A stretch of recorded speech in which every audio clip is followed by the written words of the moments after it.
Oh, yeah. Oh, he reads these messages. Hello! Hello, everybody! Welcome, welcome, welcome, everyone. Hi, guys. How we doing? I'm live, and welcome, foolish mortals, to another live stream. How is everyone? I just want to check real quick that the audio's okay. You guys can hear me. I've got some kind of background music, and everything is good to go. How are we, guys? Hello, Friggy Monster, Alta, Cool Games, Abyss is in the building. What's up? Mark Tov, hello and welcome. Hey, hey, hey. Paper Bag Entertainment, what's up, Paper Bag Boy? Lobster Monster, hey, hi. Hi there, hello. Puppy Queen of Gasha. Hi, capital letter person. What's up, Solar Max? It has been a while. How are you, my brother? Hope you're well. Karina, hi. Smith, I am not reading your name, Slurper. Taco, hi. Yo, Fipsy B2 is in the building as well. Skeleton Cleek, what is up? Lo, oh my god, the guy himself. Hey, how we doing, guys? Are you all alright? Is everybody feeling okay? Is everybody feeling excited? Because I'm hype. I don't know if you can tell, but I am at the edge of my seat. Well, I'm sitting directly in the middle of my seat, but you know what I mean. I am absolutely beside myself with this game. Saurian Bot, Mooncake, hello. First stream I've ever matched a Canchon. Oh yes, no, what? Yeah, I am hyped as well, Bot. I am absolutely hyped. What's up, everyone? I'm doing really well. I've been so excited over the last few days. Gamescom was an absolute blast. I didn't go, but I watched it on It's Just George's channel, which is linked in the description below, as is the details to the giveaway. So if that's the main reason that you guys are here, the details of it are below. I am going to discuss them in more detail, but first I want to greet everyone, say hi, and go over a couple of other things. I will be covering the details just real fast. If you do want to enter the giveaway, it is free. Everybody gets one entry. Members get two, because members, that's only fair. But all you got to do is type friendship in all caps in the chat. You only have to type it once, because me and my team are going to go through these and count them. I'll cover all the details of the giveaway shortly, but if you haven't typed in friendship yet, go ahead and do that, because that will get you an entry into the giveaway, which, if you win, will result in your receipt of either a copy of Little Nightmares 3 when it comes out, upon its release, a copy of Reanimal when it comes out, or a £50 gift card if that's what you want instead, if for some reason you don't want either of these extremely good games. Oh, Mooncake! I am liking that. I'm going to drop you a little like. Thank you so much, Mooncake. That's really kind of you to drop me a nice little dono. Have some lunch money. I really appreciate that as well, because right now, okay, so this is funny, and it's not Little Nightmares related, but bear with me. I am going to read these comments also. I have a bottle of water here, because I live in England, and you can't really drink the water where I live. But normally, with a live stream, I'll live stream on a cheat day, like today, so I can have a big glass of cola. But I froze it, and my straw is frozen into the thing. I'm waiting for it to melt, because I can't drink out of it. I got a little bit. But yeah, I managed to freeze my beverage. Yes, Reanimal looks absolutely dope. I was not expecting anything like that. I expected it to be a little bit more subtle, but it is just straight up M rating, like, this is what we can really do. Check it out. And we are going to look at that, by the way. Can I love that? Yes, I can. Sorry, I'm figuring stuff out here. What does this button do? Put user in timeout. No, I don't want to put mooncake in timeout after you just dropped me a dono. That's so kind of you, by the way. Donations are not necessary, but I really, really appreciate them because normally I do a lot of charity live streams and things like that, and most of my live events are charity focused. But right now I'm saving money for personal reasons. Because my mum is sick, basically, and she needs money to get to hospital. I don't want to discuss that at length because, number one, that's not what this stream is about, and number two, I don't want people to feel like I'm trying to guilt trip them into making donations. If you do, I'm very, very grateful, but you don't have to because it's going in my pocket and not to a good cause necessarily. Anyway... FipsyB2, did you know that a new producer interview is coming too? It was announced by the Little Nightmares Instagram earlier. They've also said a surprise. Yes, I did actually notice that, Fipsy, and I am very excited. I was going to bring it up myself, but I'm glad you did because there's a few things that I wanted to address straight away. I am actually going to be sharing my screen as well today because we're going to go over these trailers little by little, and I'm going to try and break them down frame by frame too. So it's going to be a lot of fun. Faceless Art and Skills, hello! And joining the giveaway because why not? Indeed, why not? You've got to be in it to win it. And the truth is, I am not a massive YouTuber, and I don't have... Like, Jord has, like, tens of thousands of followers. Whereas me, this live stream might have, like, a couple hundred people in it. So your chances of winning are actually way, way higher than they would be in general circumstances.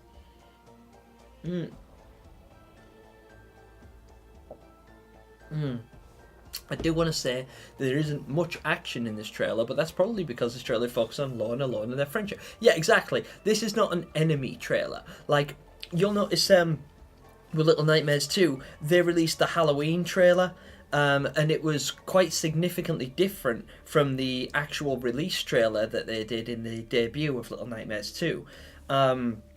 But then they revealed most of the enemies and let you get a proper good look at the hunter. They revealed the doctor for the first time because there was a lot of speculation on who the doctor was and what he was to do with the franchise and everything. Yeah, there's so many things. Either today or tomorrow. Yeah.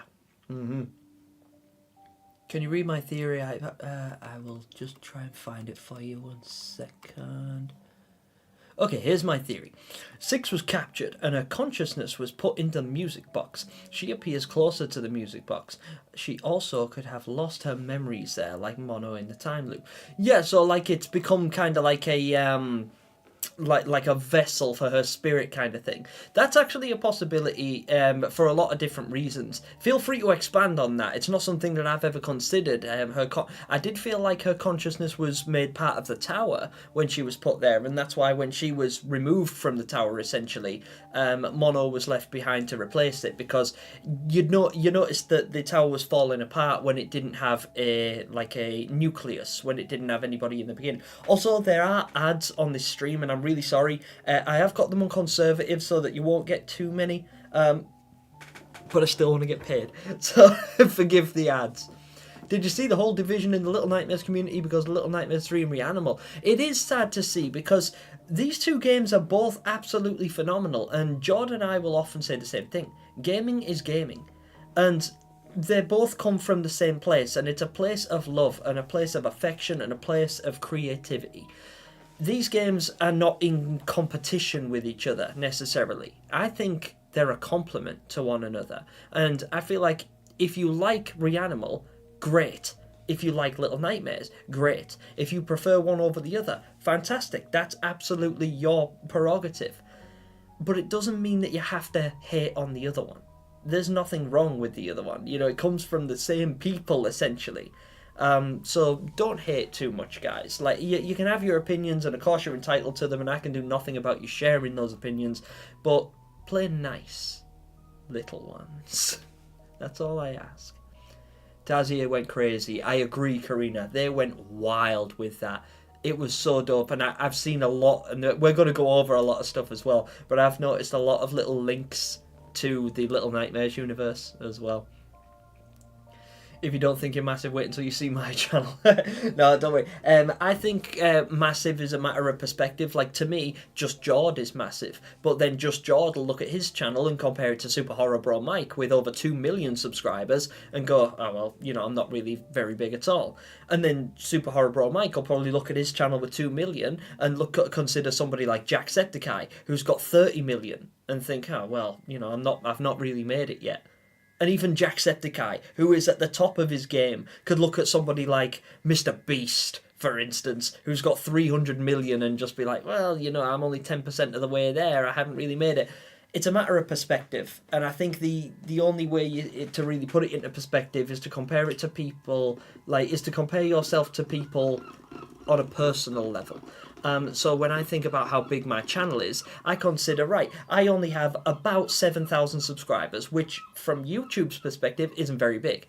But can you imagine if 7,000 people were in this room? We'd drown. You'd suffocate. Even if, for the people in chat, there's about 30 of you guys in chat at the moment. 30 people wouldn't fit in this room. I could barely fit 30 people in my house. So yeah, it's a matter of perspective. Just take a look at your channel, consider the amount of subscribers, and not even just the number of subscribers, but the people who regularly engage. Like you guys here, all of you guys, like I said, there's about 30 of you guys here that I can reliably depend on to show up when I stream, and when I put out a new video, and when I release content. And if I imagine every single one of you in my house at the same time, that's a lot of people for me. So the bigger figures, they don't really hit home. It's a more personal level for me. Anyway, sorry, I'm ignoring the comments real bad here, and I don't mean to. I'm trying to sort of keep them in my peripheral. But yeah, let's see. Do you like Low or Alone? I like them both. I think they're both fantastic characters. I don't know which one I'm going to play first. At first, I was swaying more towards Low. Just because I'm really intrigued to see how his crossbow mechanic works. It does look like... I know it's just a tool and not necessarily a weapon per se, but I'm really interested in either of them. I'm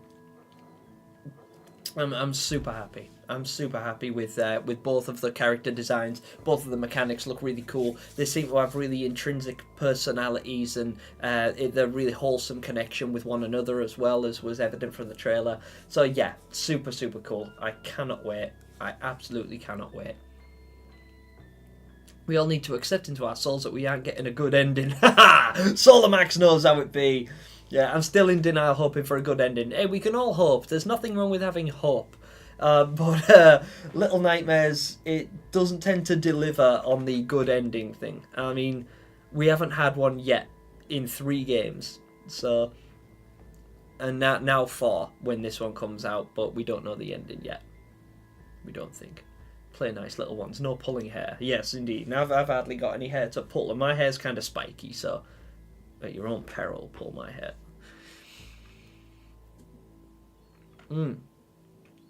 I think my favourite enemy in the entire trailer is the deflated looking people slithering after our main characters. They look like their organs were removed. I just love it so much. I know, I love the animation. I think it's really cool. There are some particular enemies that I want to discuss in this video as well. One of them in particular is the drain looking monster.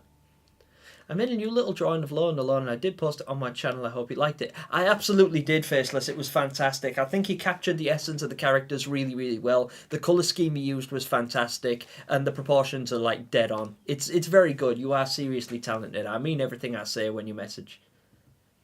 You deserve more. Thank you so much, Puppy Queen. I appreciate that. I mean, I have 2,000 people in my... Exactly, Mooncake, yeah, 2,000 people. As far as YouTube goes, YouTube will look at a channel with 2,000 subscribers and be like, well, yeah, we'll give you a little bit of money, you're worth some monetization, but you're not really worth our attention. Whereas if we consider it from a personal level, imagine 2,000 people in your room. Imagine if you were to wake up in the morning, open your curtains, look outside into your street and see 2,000 people who love and support everything you do. Can you imagine that? Because that is what you have. That's literally what you have. They're just not outside your window. They're dotted all over the world. Perspective, very important. The Necropolis almost looked like a completely different chapter in the trailer. You were definitely right about them changing the colour from pre-alpha. Yeah, exactly. And something else to consider is that there's nothing wrong with them changing the colour palette. What they can't mess with is the aesthetic. Because if it was aesthetically different, if you went suddenly to a completely different animation style or a completely different genre, then it would be really awkward. But the colour palette really doesn't make too much of a difference. The only thing is we're used to seeing it. But they changed a lot of the colour palette quite considerably in Little Nightmares 2. you know, first we had like the greenish blue hue of the wilderness, and then we had like a dull brown beigeish overtone when we came to the school. Then we got to the hospital, which was largely grey and very dull and dark, and then the pale city, so we're back to blue. So lots of very dull and low tones, and a lot of like monochromatic tones as well. How soon do you think we should expect a Little Nightmares 3 public demo? I think it could be a while, but I do know 100% that people right now, as we speak, are at Gamescom in Germany playing Little Nightmares 3's demo. Because I've seen pictures of it that I'm going to share with you guys very shortly. Are you going to be playing co-op or solo? I'm going solo first. I'm going to play it by myself as both characters. So I'm going to play as Lo and play it through, then play as alone, then play it through, and then I'm going to find somebody to play it with. One thing I do really like is a weird hand creature. Yes, it looks awesome, and its sound effects are brilliant. Oh my god, top fan spotted. I think a lot of you guys are my top fans because there's a lot of names I recognise in here, and I appreciate each and every one of you. Hand Monster's my favourite part. Yeah, I think it's mine as well. I'm leaning that way, and I have my reasons for it, which, again, I'm going to share soon. The reason I am not immediately jumping into these trailers and stuff is because most of the time when I do these streams, I do them as a means to read your comments and interact with you guys, and I really don't want any of you to feel ignored. And when I've got the trailer on screen, I am going to be practically ignoring chat, and I don't want it to come across like I'm just being a douche, because I swear I'm not. I am trying to share this with you guys, but it's super hard to keep up, that's all. The air quality. Me and Alone went higher, as you can see, we're higher. Yes, exactly. Well, Low, you know, what I noticed as well is it seems that in that particular part of the trailer, a storm is rolling in. Because when you look down, Low and Alone, or you and Alone, are floating along with your umbrellas above the necropolis, quite high up, because the monster baby is obviously like very, very tall, taller than most of the buildings, and you guys are way above the monster baby's head at that point. And if you look down, you'll notice that it's very grey, which gives the indication that it's kind of cloudy. There seems to be a lot of dust and debris in the air, and all of the crows have took flight. So that indicates to me that there is a storm brewing. So I'm wondering if maybe the necropolis, you might expect it starts real sunny, but then, you know, the atmospheric pressure will build up from the heat, which often does in a desert, and it will result in a tropical storm, or a deluge. Yes, little fact here that I read ages ago. More people drown in the desert than they do die of thirst. Because there are more, because the desert is such a bizarre place to be. It's super, super hot, and you will blister and burn all day long. But as soon as night hits, it goes cold. And at certain times in the equinox, when the atmospheric pressure from all of that heat bursts, if you have a cloud cover overhead, that burst will literally flood the desert, or like the majority of it. So you'll end up with like flash flooding, which dries up very rapidly as soon as the sun rises. But if you're caught in that, you'll drown.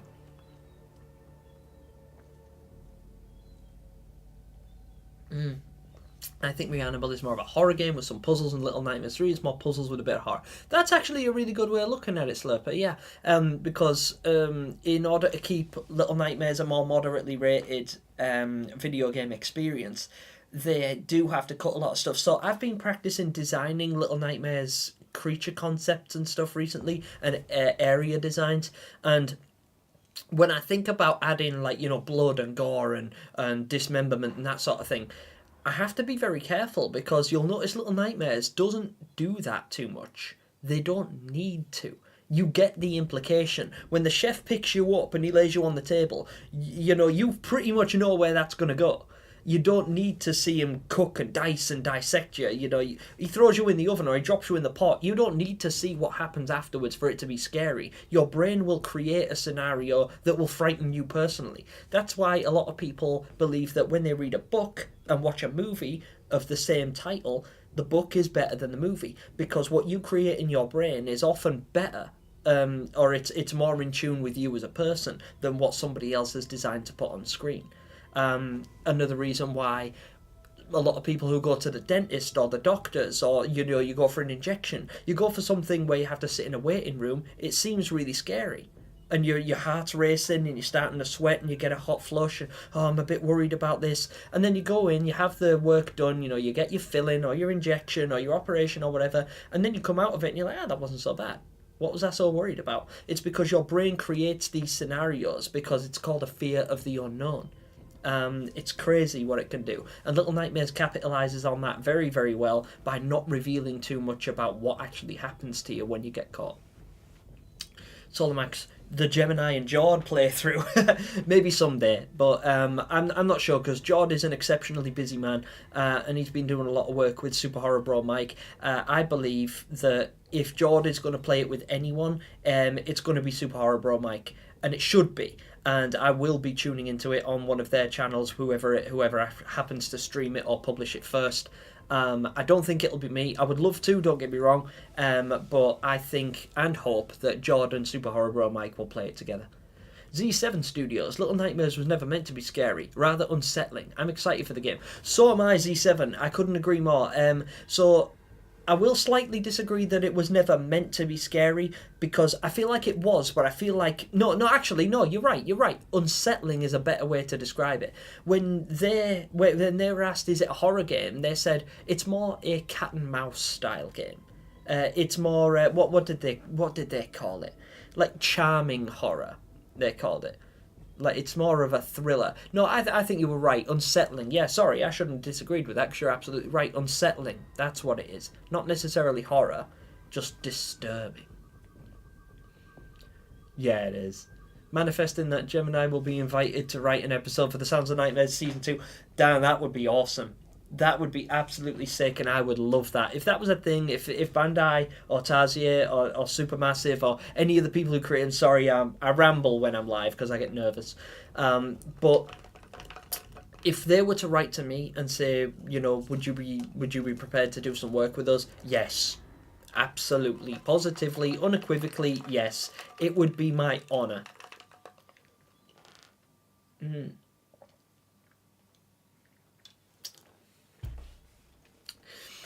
Skeleton Clique. Does anyone have a theory on how the TV got there at the start of Little Nightmares 2 and the mirror at the start of in Little Nightmares 3? I'm very curious.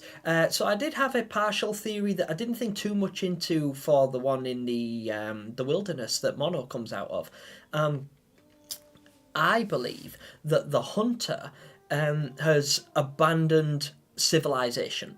I believe that as a means to avoid becoming like all the other viewers and being a subject of the signal tower, the hunter has taken himself away from society, crossed the river and thought, you know what, no, I'm going to live in the wilderness, live off the land, catch my own food, and I will have nothing to do with this signal. And he disposed of his television by taking it into the woods and throwing it as deep and dark as he possibly could. He's just like, nope, get rid of it, and he threw it away.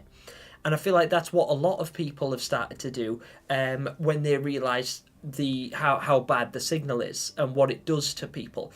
So the viewers, like the people who lived, the residents in the Pale City, I believe that when they lived there and they were watching TV, the signal tower started to affect them, and some of them noticed and panicked and were like, nope, we don't want a part of this. We don't want to end up screwed up faces and, you know, be drawn in to be a part of the signal tower. We need to dispose of the televisions. And that's why you find them in piles inside the apartment blocks, all smashed and broken, all tangled together, thrown from windows, outside in the street, in garbage cans. Like, they've actively tried to escape from the signal. And I feel like that's just what the hunter did, but he actually succeeded.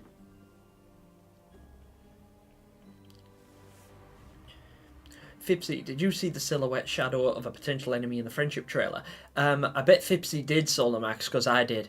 And I think that was a really cool concept. I also noticed that particular character seemed to be listening to a radio in the tent. So he could be one of the performers. He could be the circus master, or he could be one of the performers from the circus, or maybe just a cashier or something like that. But whoever he was, he must have worked at the circus, and he was just taking a break. Also makes me wonder what he was listening to, because the way Lo and Alone are sneaking... Again, I'm going to go through this, so I feel like I shouldn't talk on it too much. Lo and Alone are sneaking past the tent, and the guy seems to reach out to turn the radio off. So I wonder if there's a scene, if that particular part is you have to be quiet or you can only move when the radio's playing. The same as you could only pull the box in the music block when the teacher was playing the piano. But when she stopped, if you make a noise or if you move, she'll catch you. I think it could be a similar puzzle to that. I'm not late. What's up, Skippity Snowfall? How are you? What colour do you think the pipe monster's eyes look like? I don't think they're colourful at all. I think they're very dull and dark and sunken. Me and my friend are likely going to play it in front of all of our other friends. Yeah, absolutely.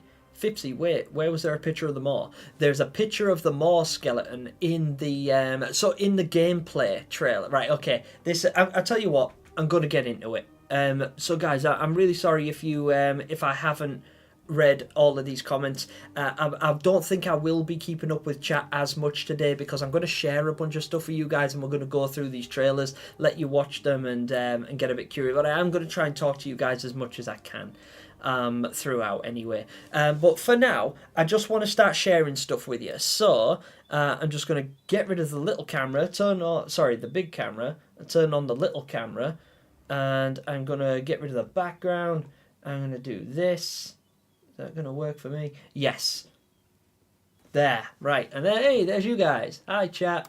Right. So, I'm going to have to move. Whoop, where is my chat? Right. Sorry, guys. Professional YouTuber here. Okay. So, there is. So, you'll notice here I have Facebook open. And there is Little Nightmares posted 2 hours ago. And they posted these. And these are people playing Little Nightmares 3. Look at that. So obviously these guys are playing as low here. We've got a couple of people at the stand there. There's a little puzzle they've got going on. These people enjoying it. But check this out. This, I think, is where Fipsy saw the picture. Right here is a picture of the maw. So where this here looks like it could be a train car, doesn't it? Or some form of transportation. Because this is the kind of seat that you would sit in. There's a lot of luggage kicking around as well. So this could be that maybe, and I know it's unlikely because of the Ferris wheel and everything like that, but maybe it's a travelling circus. You guys will have heard of travelling circuses. Where is my face? 1 second, I believe I've... Where's my face missing?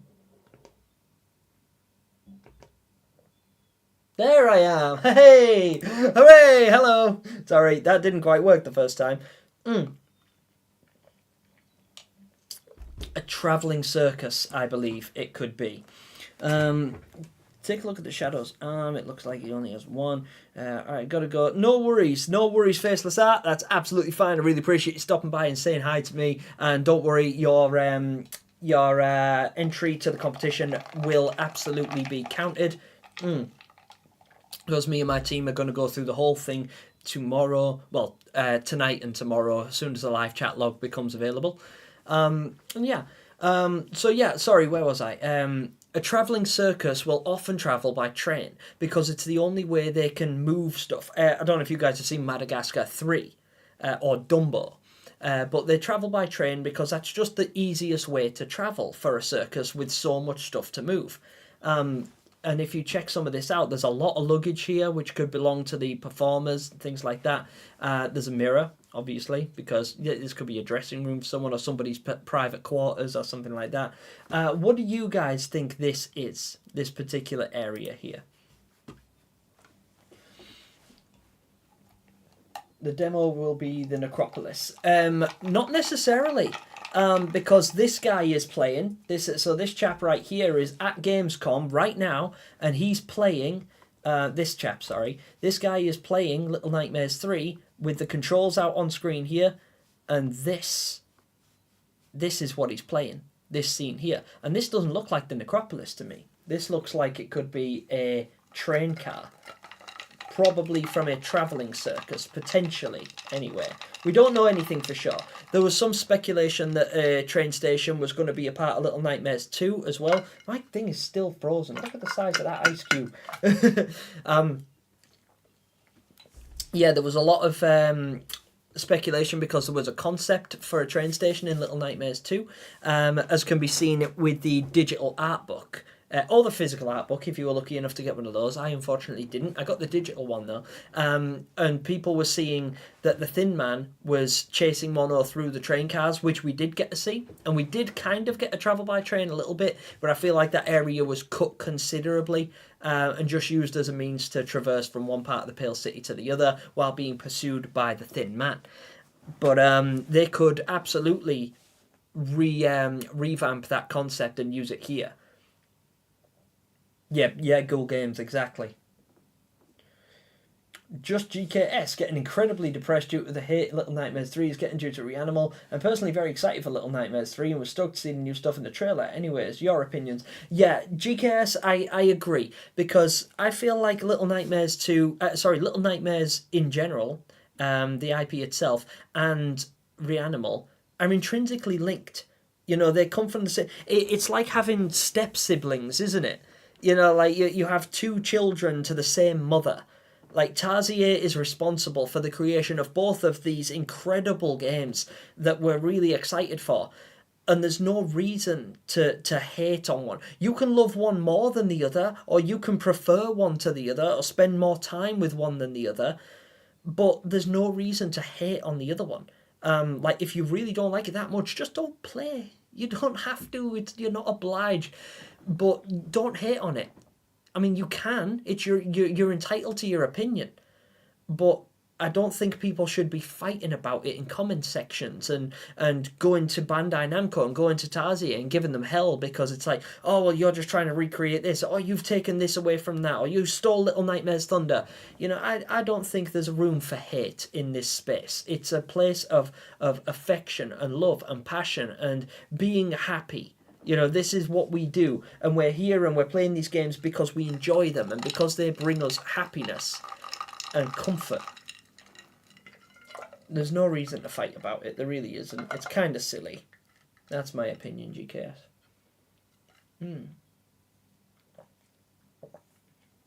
Perhaps this could be the way they get out of the Necropolis. It could be. It could absolutely be. We don't know.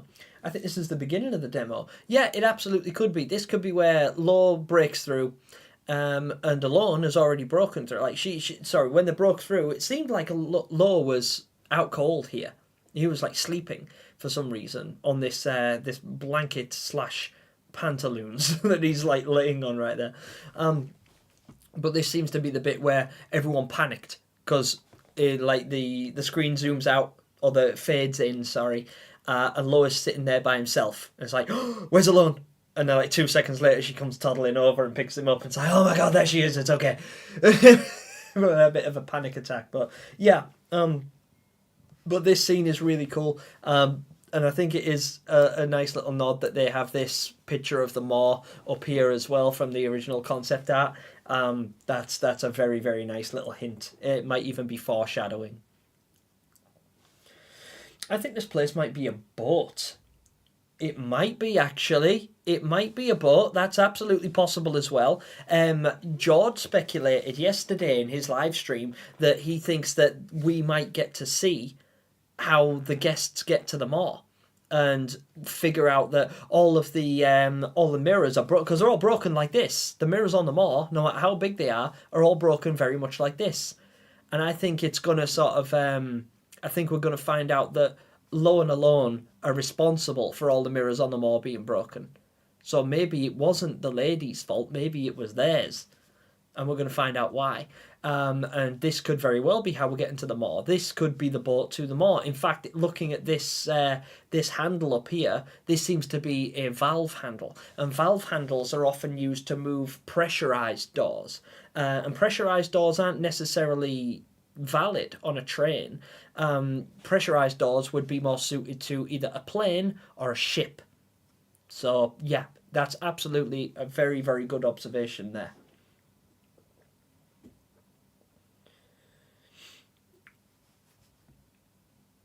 We should absolutely react to Little Nightmares 3 trailer. Yeah, I'm going to do that. Yeah, for sure, Mooncake. I am definitely going to do that. I'm going to put it on very shortly anyways. That alien, don't you dare. I am not 4'11". Fipsy's not 4'11". He's not that tall. Sorry, Fipsy. I can't talk because I'm probably shorter than you. Like, no cap. Bristella, I didn't even notice you in the chat and you're already heading out. I may come back later. No worries. Thank you, Bristella. I appreciate you stopping by. Have a great day and I might see you soon. Might be the mall. Little Nightmares Discord. Someone FaceTime and their friend who was playing Delta. Dream sequence was the mirror. Interesting. I'm joking, I'm 6'7". I remain convinced that the lady knew about Lord's power, so she broke all the mirrors and doesn't have to deal with more children. I mean, potentially, Abyss, but at the same time, remember that the lady has children on board the Maw in abundance. Like, she's got dozens of them, all locked downstairs, and she's even pictured with one of them.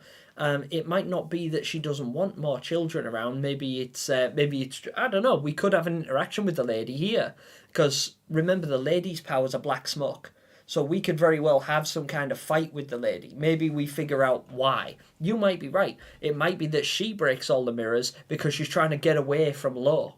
Maybe he's a threat to her. I have a theory. Yes, school games.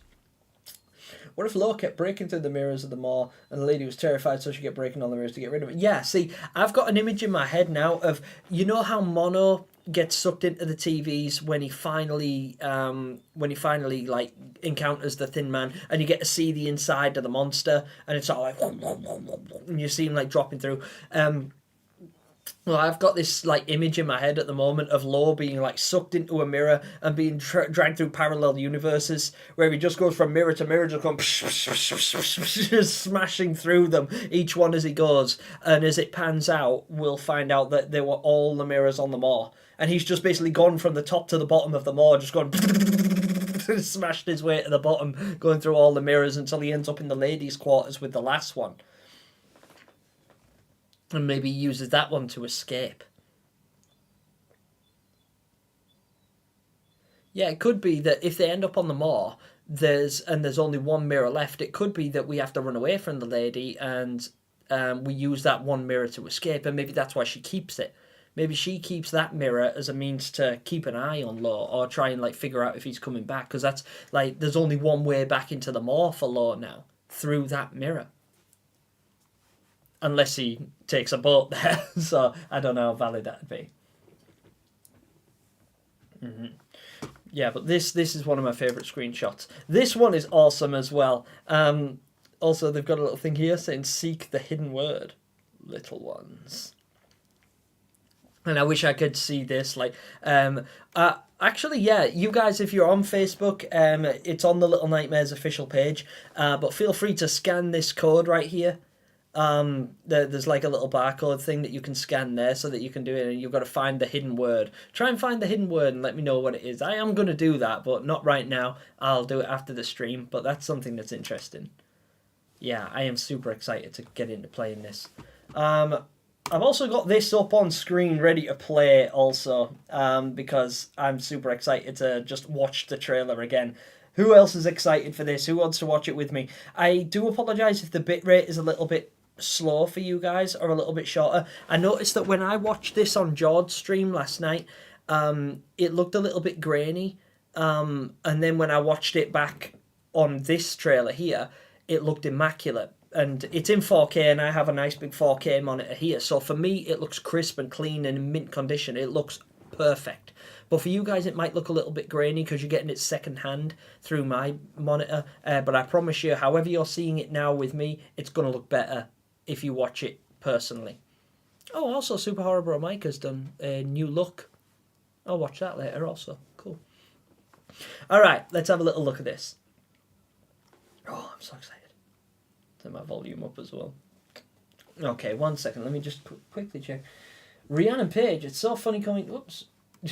It's so funny coming into this chat and being socially anxious and not wanting to talk, and y'all are just picking on Fipsy for being shot. Leave Fipsy alone. He's my boy. He's a good guy, is Fipsy. Y'all leave him alone. Be nice to Fipsy or I'll eat your dreams.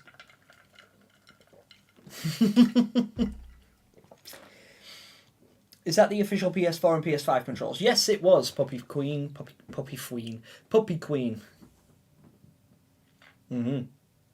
That would be a funny way to meet the lady. It would, wouldn't it? Imagine if she's just looking in the mirror and then Laura just bursts through and smashes her right in the face.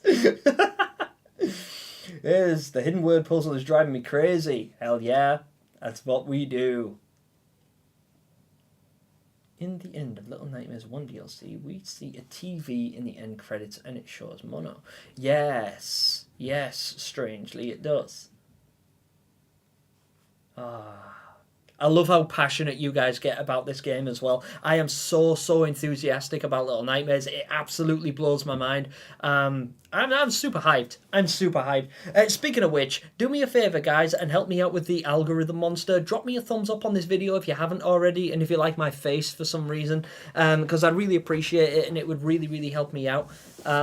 But we're going to get into this. We're going to have a little look, and then I'm going to read some more of your comments and thoughts and theories. And if you haven't voted on the poll, please drop your answer in the poll above and let me know what you're more excited for out of this, Little Nightmares 3, or Reanimal. I don't want any violence about it. You're allowed your own opinions, but we're not going to fight about it. I personally am going to play them both. I'm super excited for both of them. They both look really good. We're going to go. Okay. Here we go. I'm going to watch it in its entirety first, and then we're going to break it down frame by frame. Let's go. Peggy 16. Hello, Mao. Glad you could make it. Also, good to see you, Fire Funtime.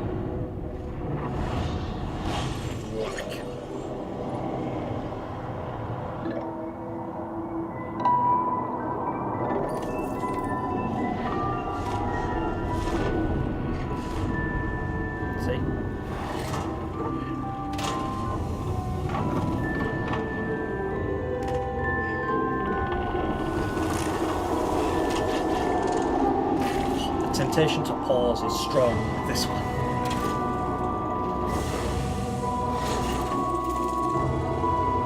That guy.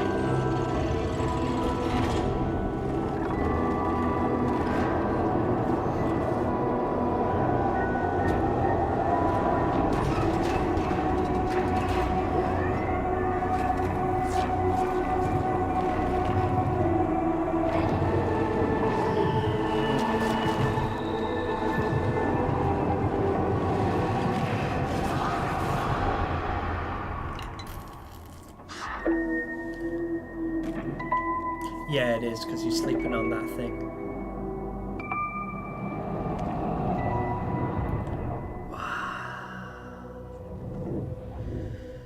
Oh my days! Music is great also. Listen. That ambience, them overtones. Very cool. So yeah, it looks like I was right about this bit here. So right here, we can see in the screenshots on Facebook at the moment on the Little Nightmares official page, it shows some gameplay of this section where Alone comes and picks up Law, and he's laying on this here, which appears to be an apron of some description. So like it looks like to me, it looks like this is the like an apron, like an overall that people wear on the front, you know, like you would see on somebody who's a worker. And then these are pockets right here. I think they could be pockets of some kind. So it looks to me like maybe it's kind of like you know, they've got the main thing here, if you guys can see me, main like overall like so, and then they've got pockets along the front like that, which could be well, it could be anything at this point. We're not entirely sure, but it could belong to, I don't know, an old school train conductor perhaps. Now that I'm thinking this is a train, but it could also be a boat, like somebody said earlier on, like Slurper said earlier on. I'm trying to identify what these little bits of debris are, but I think they're just bits of mirror. Yeah, they're just broken bits of mirror. We've got a shoe and a sock and then a whole bunch of this stuff. And Law right here sleeping on his overalls. He gets up. And Our little friend Alone comes out. Look at her hair. She's so cool. I really like Alone's idea. I like both of them, to be fair, but Alone just, I don't know, there's something about her. She's like a little ninja. Like a ninja minion. What do we think? Why is Fipsy gone? He probably got sick of being bullied. Yeah. Yeah, the clock tower from the Sounds of Nightmares. I did notice there was like a clock tower sort of thing in here, which is very, very interesting. Some people are suggesting that the Grey Gloomier part of the Necropolis is a different version. That makes me think of a time travel or something. What do you think? Absolutely a potential possibility. It's tough to say. I think it's more akin to like a storm rolling in. So it looks like a storm front is picking up, and there's it's late. It's not necessarily later at night. I think because the monster baby's still lumbering around, but Low and Alone are quite high up. Which is like an indicator of high winds, and there seems to be some dust and debris being kicked up, and all of the crows are in flight as well, like flying around the monster baby. I wonder, oh no, is it the north wind? Oh, could it be? Could it be the north wind? Let's just go back to that part and see what we can see. So right here, notice the grey looking aesthetic and the palette change from the orange glow from where the sun was up earlier on. So these guys come out here, and then see this here. So you'll notice a fog has rolled in. Now it's hard to tell if this is fog or if it's nighttime and this is just dust and debris that's been kicked up. But yeah, and there's a strong wind here, the monster baby down there, and then all of the crows in flight around there as well. That could very well be. Oh, guys, what do we think? Is this an introduction of the north wind? I doubt it. For some reason, I don't feel like they're going to retcon the north wind. But this right here, this could be an introduction to him, because the colour palette change does seem pretty jarring to go from such blazing orange sunshine to whack. Oh, and also, yeah, another way we can tell is the windmill moving. Yes! The windmills are moving. So that indicates to me that this is strong winds that we're experiencing here, which again could, it's more than likely just a storm front. The desert is an open area, it's not very mountainous, so there's nothing to stop heavy winds. It's the same reason planets like Saturn and Uranus have huge, like really, really strong winds, because they don't have any landmass, they don't have any mountains to stop them. So in like really mountainous regions here on Earth, the wind doesn't pick up and get super heavy. That's why we don't get like dangerous hurricane and tornado warnings here in the UK, because they generally come through Europe or from America, coming those ways, and they don't have enough distance to pick up dangerous winds. So we don't often get like tornadoes and hurricanes and typhoons here in the United Kingdom, because we're surrounded by mountainous terrain. Whereas a desert, like desert areas, there's nothing for hundreds and hundreds of miles, so there's nothing to stop that wind. So it's just pulled across and goes faster and faster and faster and builds up until it's going hundreds of miles an hour, and by the time it hits land you end up with something that looks like this. So yeah, maybe, and that's, so all the birds are panicking because the monster baby's trundling around.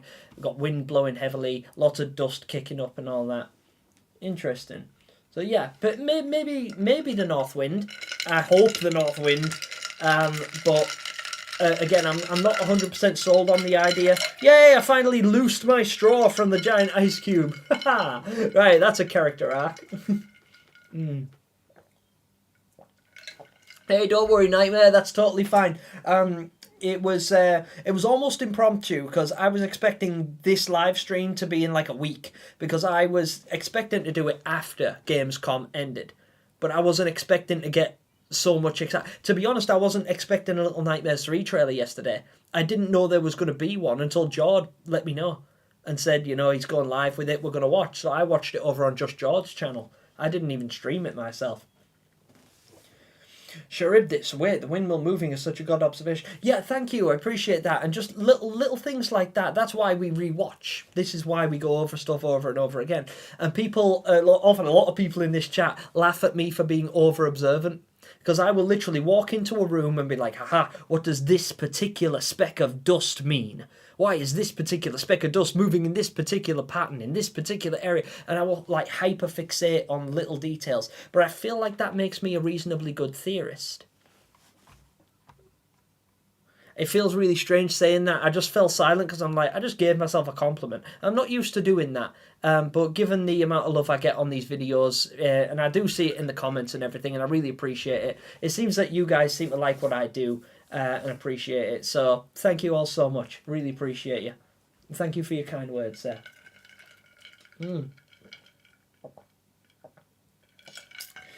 Because the window up there, me alone can use the umbrellas. Yes, exactly, Lo. Also, I noticed that the umbrellas are going to be a permanent fixture after you find them. So I do think we're going to open in the necropolis. I believe the necropolis will be the first area we explore, which does stand to reason on account of the trailer, but also because if we take a look at the Facebook page and have a look on this screen, see right there. I don't know if you'll be able to see it if I... No?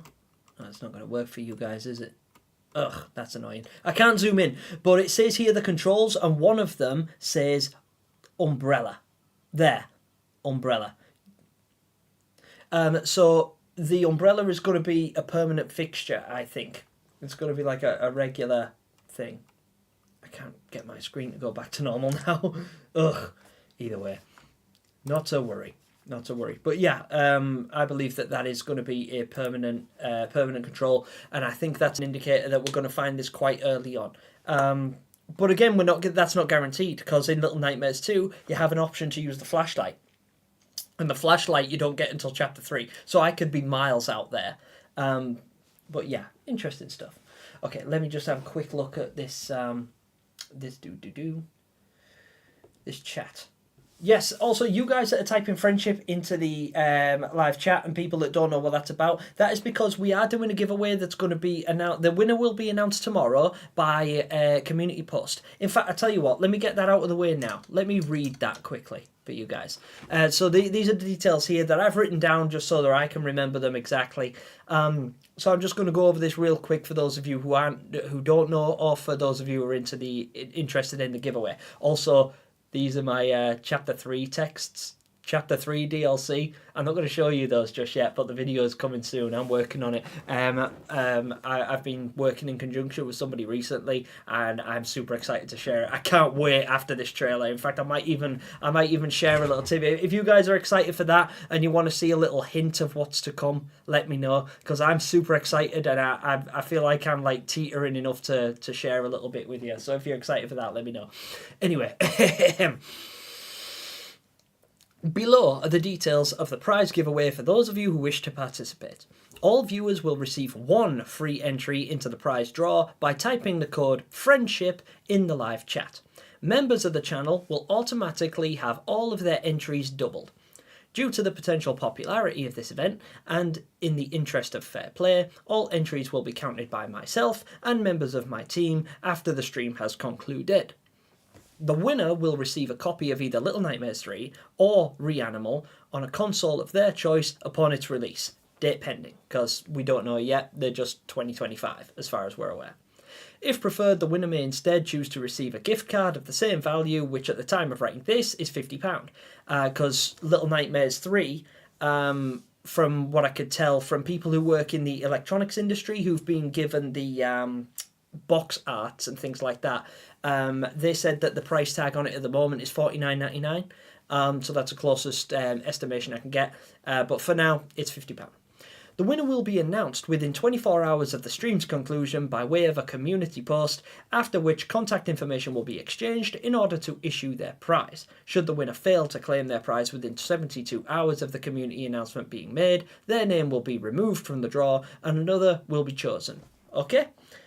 Hope that's all clear. It's on screen for those of you guys that want to read it. I've read it out myself. I'm going to close that now so I don't accidentally open something and reveal more than I should about an upcoming thing. Don't make a dump. Whoop, let me. Right. Okay. Excuse me. All right. Hey, that dust joke was what I said once. Sorry, I've scrolled up and it's sort of like jumping around on me. Chat's a little bit funny. We'll be getting more info tomorrow on an Xbox live stream. I am excited for it. I'm excited for all of it. Like there's so much to cover in this short space of time. It's kind of all come at once and it's blowing up, so I love it. Don't mean to dump MatPat, but what would be the difference with MatPat over analyzing and Gemini over analyzing? You know, not much other than he's American and he's considerably more better looking than I am.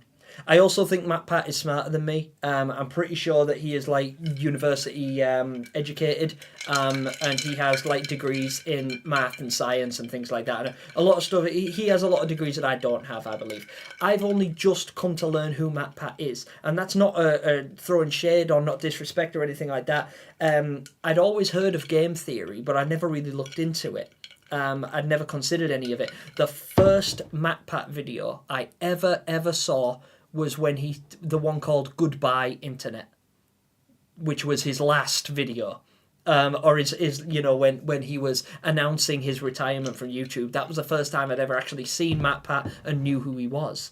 I'd seen him cameo in things like music videos and things like that, and I'd seen him pop up and I'd heard his name discussed, so I knew who he is and what he did, but I'd never really got to enjoy his content. And now I know. And yeah, like MatPat, as far as theorists go, MatPat would annihilate me. I'm not even close to the same level. But I'd like to, I'd like to replicate it someday. Gemini, do you think Lone Alone will escape the nowhere? No. No, I don't. Well, in fact, one of them might. But I don't think both of them will. Yo, Fibsy, get online. Mushtoon. Hey, Mushtoon, how are you? It's great to see you in the chat. How are you doing? Hello. They put enough attention into the little environmental details that it's definitely deserved. Yeah, I couldn't agree more. I feel like they do this intentionally because they know that people like us, me, yourselves, Just George, Super Horror Bro Mike, and people like MatPat. I know MatPat kind of dismissed this game a little bit, but I think what MatPat actually said when he was asked to make a theory on Little Nightmares, and people were asking, and he said, I don't really need to because Super Horror Bro Mike did a perfectly good job. And it's like, okay, so if MatPat doesn't think that he can bring anything to light that Super Horror Bro Mike didn't cover, then maybe he's right. Maybe we should be just checking out Super Horror Bro Mike's channel, which I am absolutely fine with because I've watched Mike's breakdowns of the original Little Nightmares, and I've been a fan of Super Horror Bro Mike for a while, as I've been a fan of Just George. So, yeah, I probably agree. But I would really like to see Matt and the Game Theory team break this down and see what they think of the latest installments. I think it'd be really cool.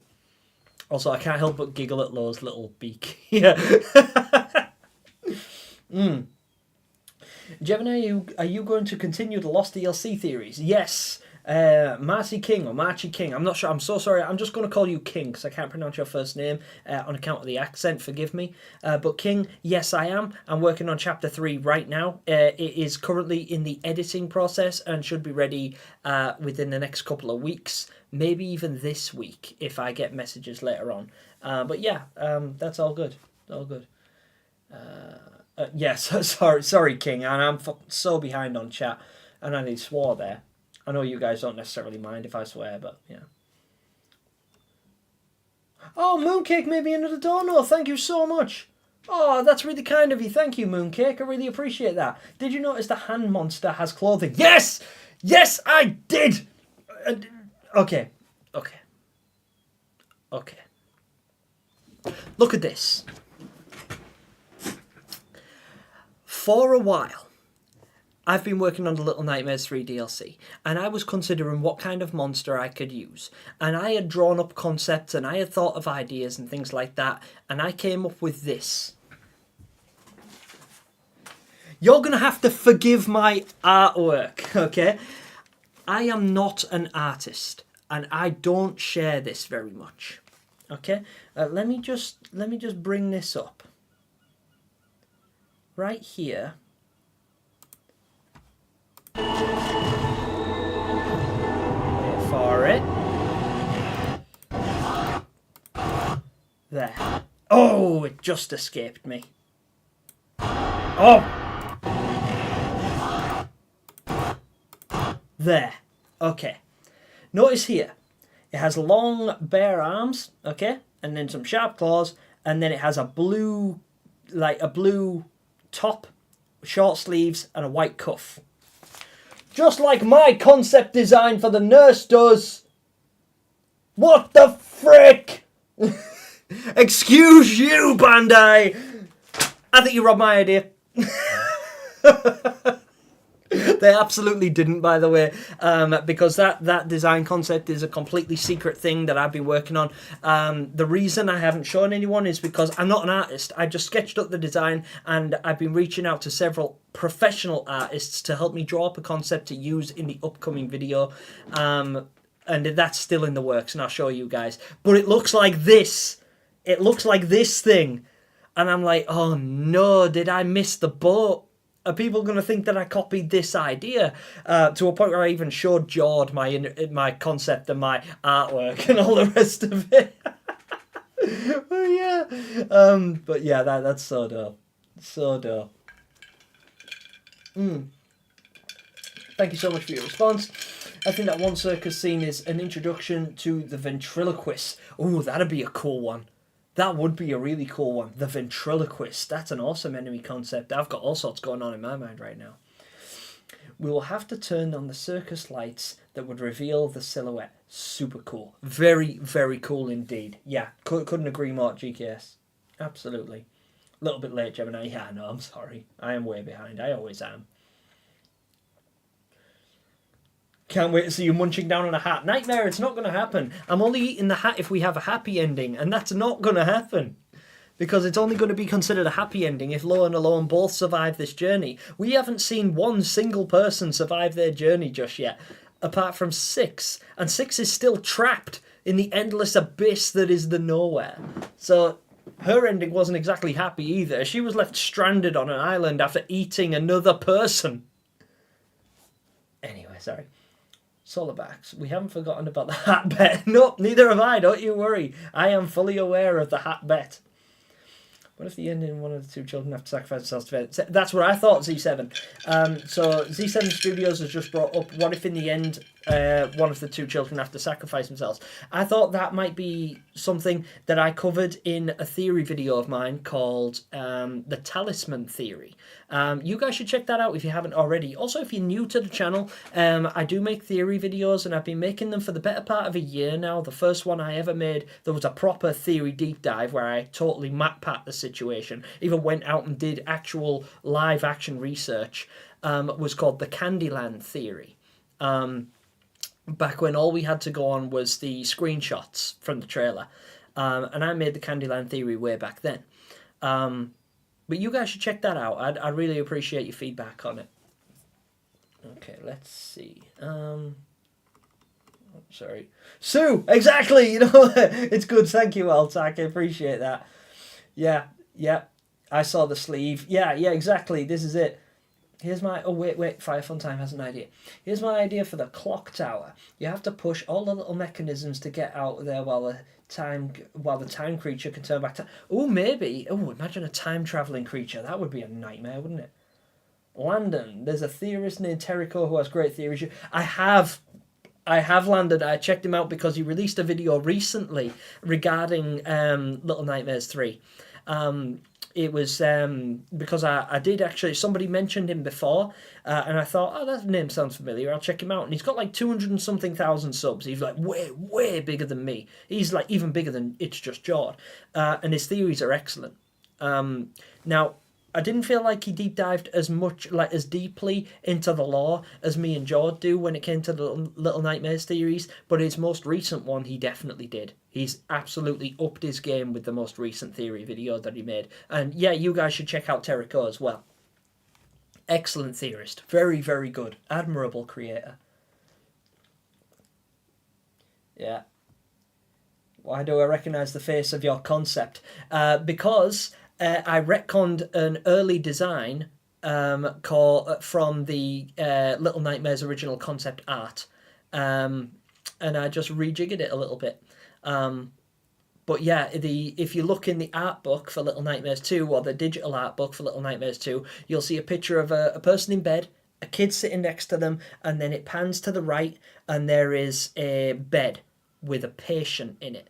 And it's just a creature, and all you can see is a straight body under the covers like that, and it's peering out, and it's got a face that looks like that. Obviously, my artwork isn't perfect because I'm not an artist, which is why these videos take a long time to produce. But that's essentially what it looks like. Gemini predicting designs by accident. Yeah, pretty much. Yeah, accidentally called it. But yeah, so this character right here, this could be the candy person. I'm not sure what to call this one yet because it looks to be that it's in the factory area. But it's tough to call because, like I say, I haven't analysed this trailer yet. This is the first time with you guys that I'm going to sit and analyse stuff frame by frame. I am going to make full-blown theory videos on it, so forgive me if I seem to be just breezing over topics here. Don't panic. I am absolutely taking note of all of this stuff. It is going in, and I've got a super keen eye when it comes to this stuff. I'm not ignoring chat also. I'm not ignoring your guys' theories. I will be going through all of this chat again and rereading it so that I can pick up on all that information, because when I make proper full-blown theory videos, you'll get to see them. You'll get to see what I'm really thinking. Think you could be the next Leonardo da Vinci? Yeah, I doubt it. Hear me out. A shadow puppeteer. Who knows? Who knows, Skippity? Who knows? You may not have heard of White Shadows. I think you'll like it. It's on Steam. Yeah, I have actually. It looked quite cool, and the concept character looked a lot like Lo from what I remember. Right, sorry, I've just skipped a whole bunch of the chat, but because I'm going to have a little look into more of the trailer, but I just want to see what you guys are saying also. Terrico's amazing, yes, yeah, I absolutely agree. The Cat in the Lemon, hello and welcome to the stream, how are you? Is this going to be like the teacher chase scene, going in the vents and running? Yeah, maybe. Wait, the just hand you can see at the end, it's leads to nowhere.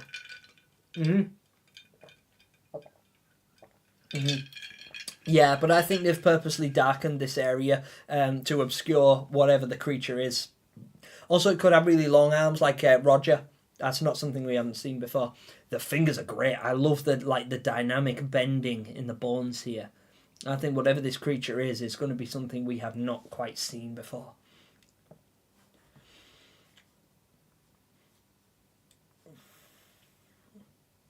By the way, here's a lame joke. What do you call a ferryman who flies in the sky instead of swimming on a boat? Ferryman. Okay, yeah, that's a terrible joke, GKS. Pity laugh, ha ha ha. It looks like Factory Chapter. Yes, it does, Cat in the Lemon. Yeah, the gnome in the fire section has the shadows cut off. Yeah, and that might be because we could potentially recognise that character. Because if you look at the shadows of the gnomes, they reflect the children they used to be. So it's absolutely potential that we will recognise one of the character's shadows. In fact, that's how I came up with my second ever major theory video, the flashlight theory, because I recognised that one of the gnomes in the hideaway has the shadow of the runaway girl, who we find in RK or Runaway Kids Depths DLC right at the beginning, the one who loses a flashlight. Check out that video if you haven't already also. Self-plug.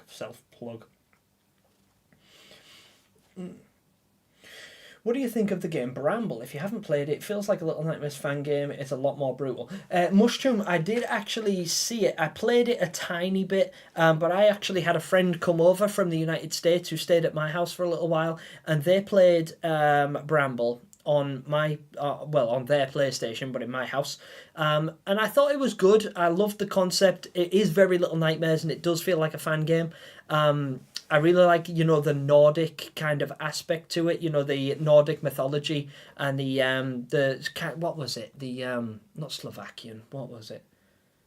Oh, I can't remember, but there was a lot of folklore that I recognised, and it was super cool. The story was good, it was very brutal, the monster design was good. The only thing I didn't really like was the characters. I just thought they were a little bit too, Pinocchio. I feel like they didn't have a lot of personality in them, whereas Little Nightmares characters, even without speaking, just their the dynamic aspect of the characters and the physics and just the way they hold themselves and the way they move and interact with each other, they have more character in them than the characters in Bramble did, in my opinion. It was a good game, don't get me wrong, I enjoyed it, but it wasn't Little Nightmares. Chase sequences are always my favourite in these games. I'm glad they're not showing too much. So much better to have you think on your feet while getting... Yeah, I agree, because that really gets the heart racing. Like, the first time that I ever played Little Nightmares 2 and the teacher bust into the vent, you're so used to, like, over the course of 6 years, it was 4 years between the release of Little Nightmares 1 and 2. But over the course of all that time, between Little Nightmares 1 and 2, they've always taught you that the vents are the safe place. If you're in the vent, nothing can get you. And the teacher changed that.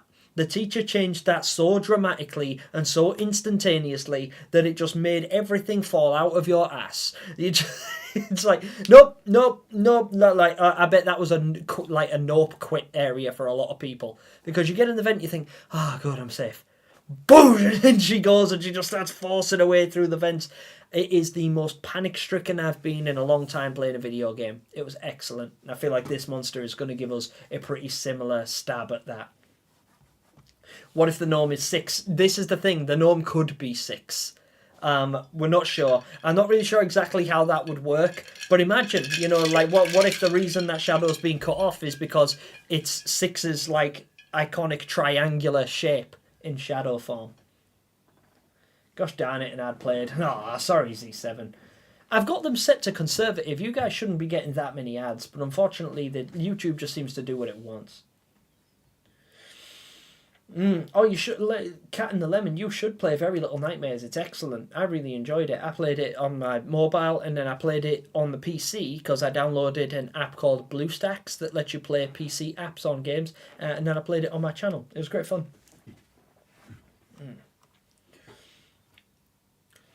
How would the Sounds of Nightmare Season 2 work since Noon is in the nowhere and it's mostly relying on us audio logs? Because right at the end, Z7, right at the very end, spoiler alert for the Sounds of Nightmares, by the way, but in the final episode, in episode 6, Noon vanishes into the nowhere with the ferryman, leaving Otto behind. But he leaves they leave Otto with a new patient named Ethan. And we could pick up exactly where it left off. We could pick up now not with the recount of Noon's tales, but Ethan's. We could be following Ethan's story now in a potential season 2 of The Sounds of Nightmares. That makes me think, would the shadow of 6's gnome be her with the raincoat or her without? Yeah, interesting. Yeah, it's weird because I feel like we would recognise the raincoat shadow more, but it's really hard to tell. I'm not really sure how that would work. Gemini, can you read my theory? I'll try. I'll see if I can find it, Nightmare. Message retracted. Why do I recognise the face of your concept? Is it higher than that? Sorry.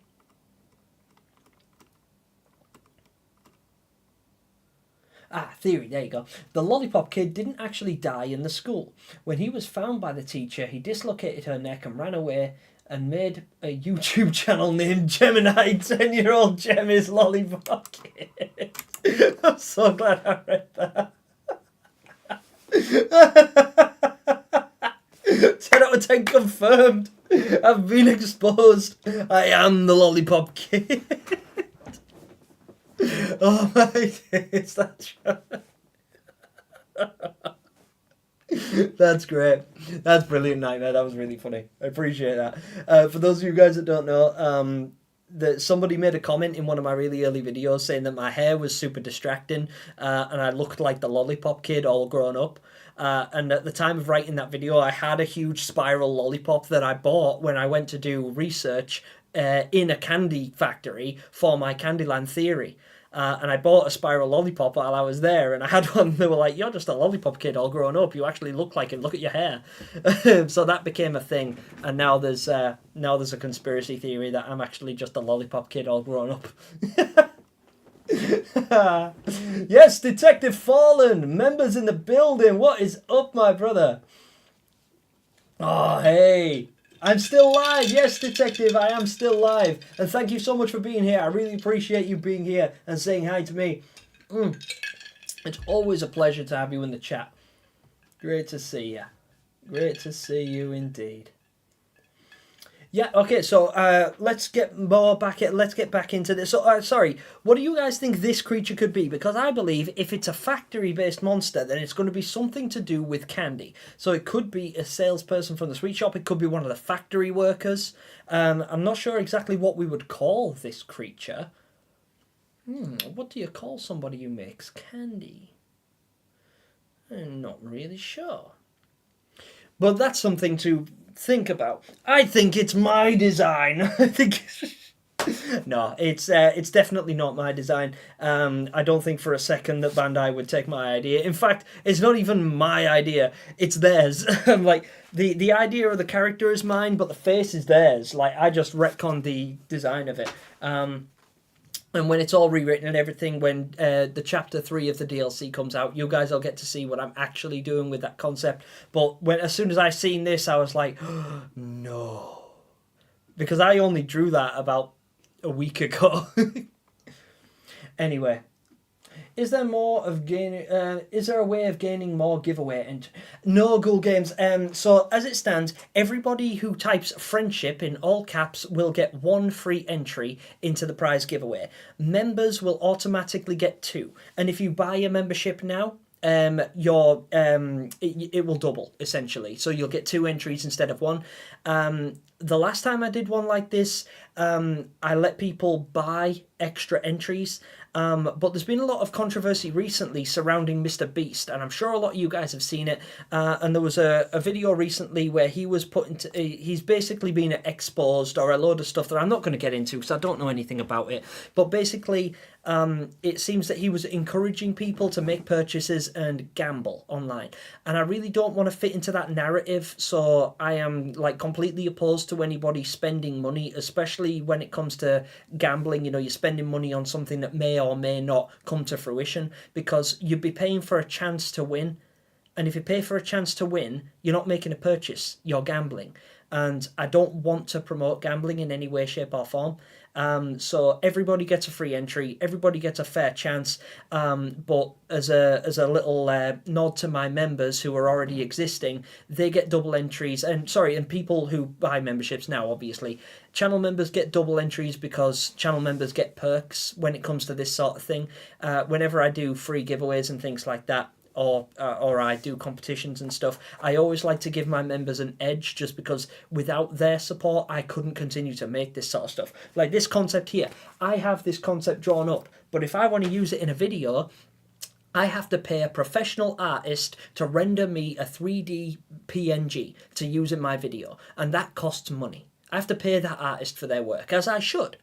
And I have to pay people to do work for me, and I can only afford to pay people to do that work because of my channel members, so I like to give them something back.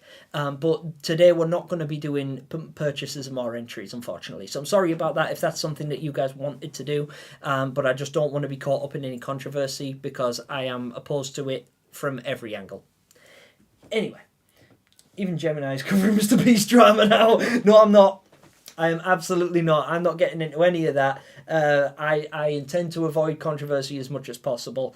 I don't like YouTube beef. I don't like controversy. I don't like that sort of stuff. I will watch those videos for like educational purposes only, but I don't find them entertaining. I don't like it. It's just whatever. I'm literally just here trying to have fun and do what's right by everybody and keep everybody happy. And obviously the recent drama with everything that's going on in the UK and all the controversy online with YouTubers and everything like that, there's a whole bunch of like rules and regulations and stipulations and things that I'm going to have to adhere to and be very acutely aware of if I want to avoid being a statistic in this YouTube drama narrative that seems to be going on. I'm just here to have a good time and make people happy. That's all.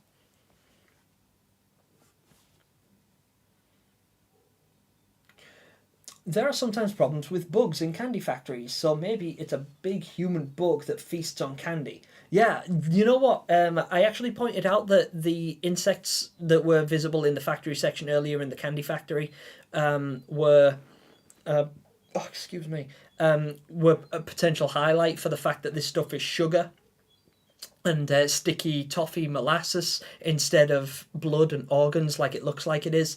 And I covered that in the Candyland theory. Again, that was a long time ago, but I covered it back then. But I didn't think that this creature could be some kind of like human insect hybrid, because it didn't seem like a concept that Little Nightmares have really visited before. It seems like more a Reanimal thing now that I'm considering it. But you're absolutely right, it could be, because this thing does seem to have multiple hands, unless it just happens to be that there's more than one of these. Got a milk it, make 100 videos with the same thumbnail and script. No! You know what? I actually got a message from someone recently asking me if I wanted them to make videos for me. And they were like, we'll make videos for you. You know, you don't have to worry about uploading them or publishing them or editing them or anything. We'll make them all. We just need a channel with your amount of organic subscribers. And we'll do all the work for you. And I was like, I am not really interested. I appreciate your interest, but no, thank you. And it turns out what they do is they have basically like 4 different AI engines, and the AI will generate background music for the video. It'll generate a script. It'll generate the video and editing, and it'll generate a voice overlay. And it will just basically make theory videos for me. But it makes it in such a, forgive me, but such a bullshit artificial way that it loses all its genuity. And I'm not behind it at all. I'd rather do it on my... I'd rather it take me a month to make one video and it be good and come straight off the dome and actually be, a development of my own personal character, rather than just something AI generated for the sake of making money on YouTube, because that's just sad. Hello, Kai Maheinesen. Welcome to the stream. It's great to see you. I'm glad you can make it. That's why he's a gem. Aww. I made my own drawing for the concept for the candy monster that I call the Visionary. I saw that, and I thought it was based on the man in the purple suit from The Sounds of Nightmares, and I thought that was very good, by the way, Clamori. Maybe Willy Wonka is the new monster from the... Willy Wonka confirmed. Mooncake, I got a theory. Could you read it? Yeah, by all means. But you go right ahead and type that in, Mooncake, and I'll make a point of reading it for you. As Farrah man, I was so hyped for Little Nightmares 3, and I still am, but now my hype is going insane because I'll also get Reanimal. Yeah, exactly. We get two phenomenal games. Oh, I'm so hyped for the pair of them, really. I don't approve AI being used in that way. Neither do I. Alright, I love AI. I think artificial intelligence is a very powerful tool, and I feel like it has a lot of positive impact, or it has the potential to have a massively positive impact on the future. But right now, people are trying to utilize it for the wrong ends. I don't need it to make my art. It's useful, don't get me wrong. I've used it myself for that reason before. Because, like I say, when you get people like proper artists to draw up your designs and things like that, it costs a lot of money. AI can do it in about 40 seconds for free. So it's like, it sells really well. Now, of course, that would be easy for me, but that takes work away from people who've spent their entire lives developing the skills to become artists. And that's sad. That's really sad, because some people work very, very hard to be artists. In fact, both of my parents, my mum and dad, are both artists. And if they were born today and they were born into a world where artificial intelligence was literally taking over the artistry market, it would take a lot away from what they have spent their entire lives developing as a life skill. The same with a lot of musicians. I don't need art to make my videos and things like that. Sorry, I don't need AI to make my videos and write my scripts and do my research and do my homework. I need AI to do my shopping.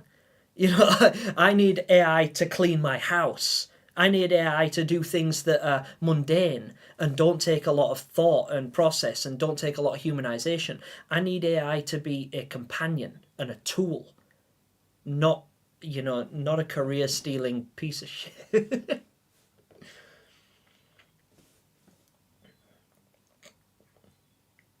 Checking my community post to read it. Go frame by frame using this, not the arrow keys, but the one with commas. Excellent shout. Who said that?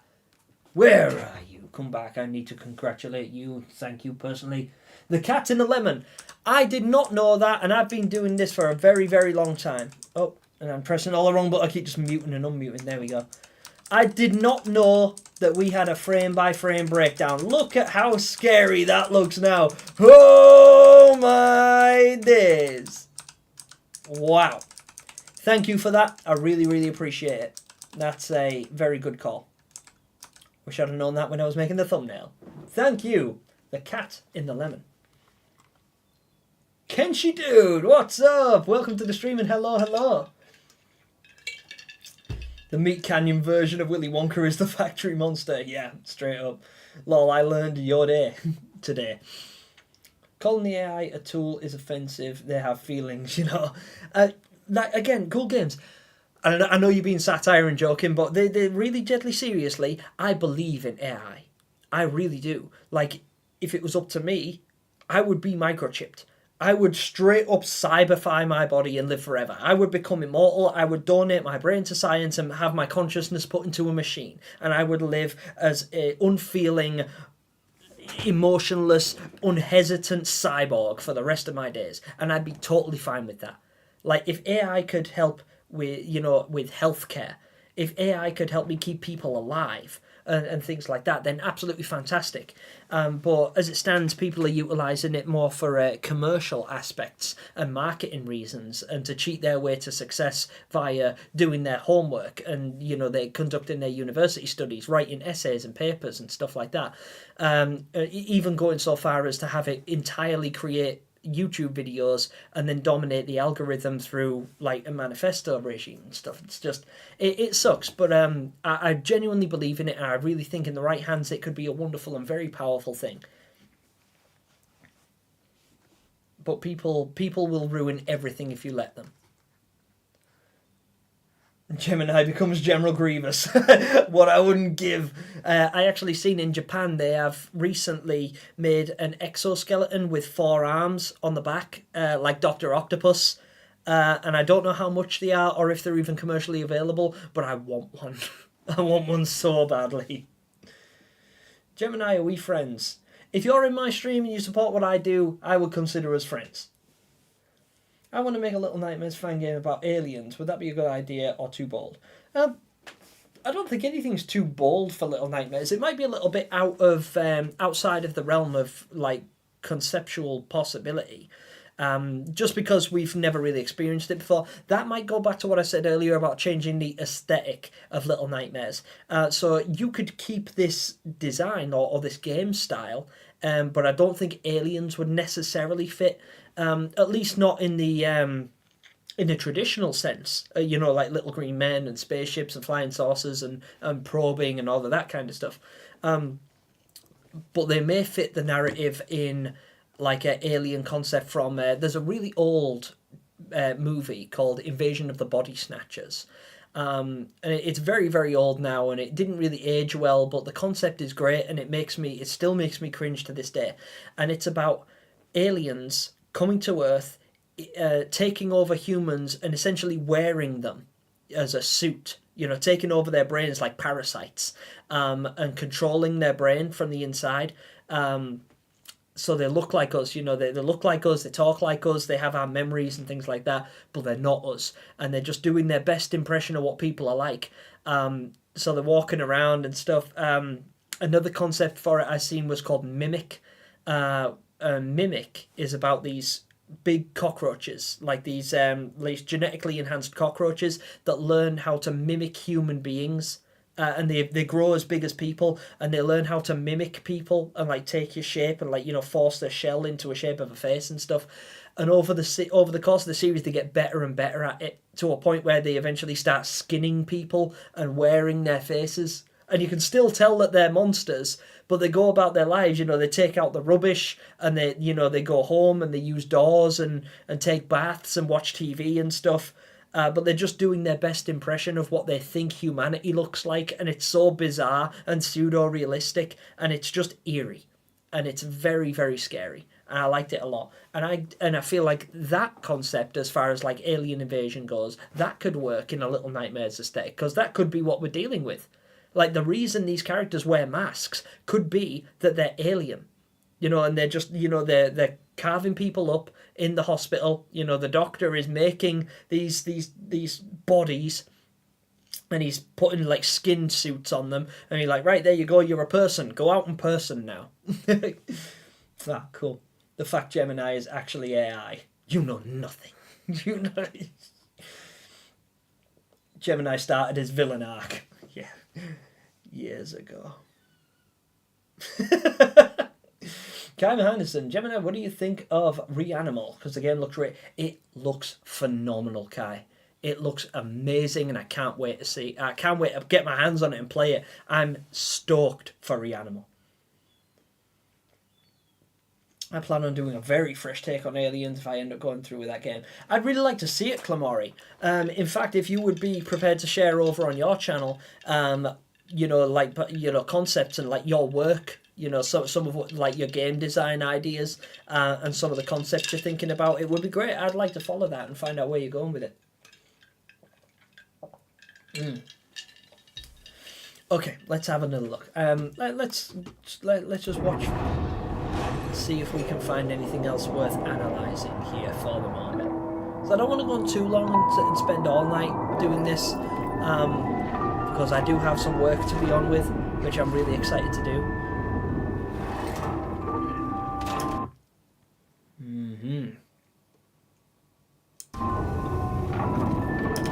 There's a hand here. But obviously these guys look like they're still in the necropolis, so this could just be a hand that's left over from a person who was turned to stone and didn't quite make the jump on the way across, or something like that. Not sure exactly, but interesting all the same. Also, there is an eye symbol here, and it's the eye symbol we're all familiar with.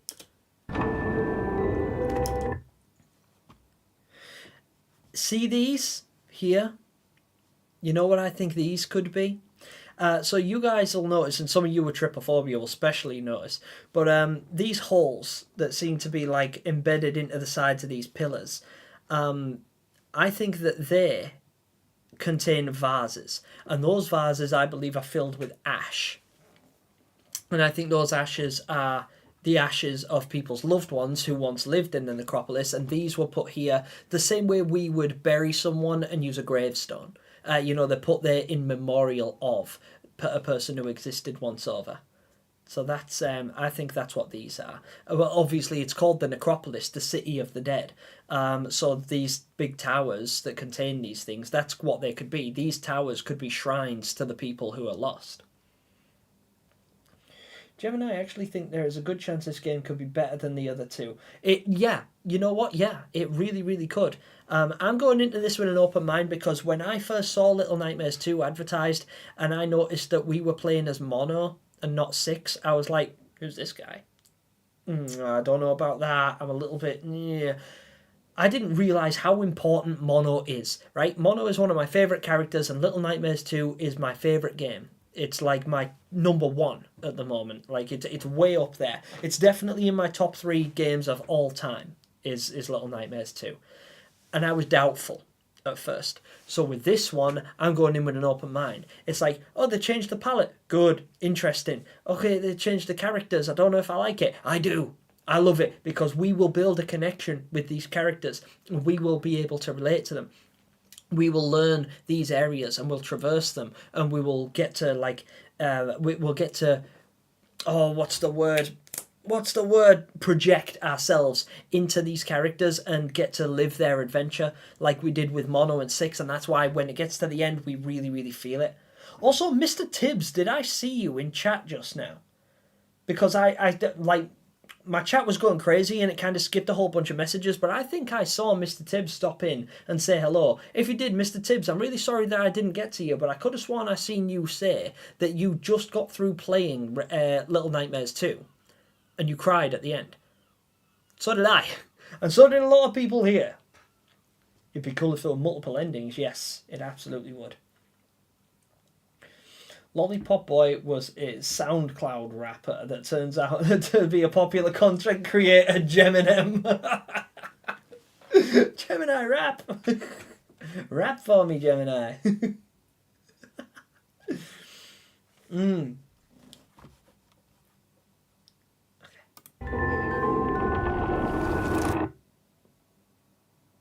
And we got the bodies hanging up here. Also, I think these are beetle eggs. Somebody thought that maybe they were poop or droppings, and they could be. But I think they're eggs because you can stand on them and they smash. I noticed when I was watching the gameplay trailer back in June that when Low and Alone step on those eggs, they go, and there's a little splash.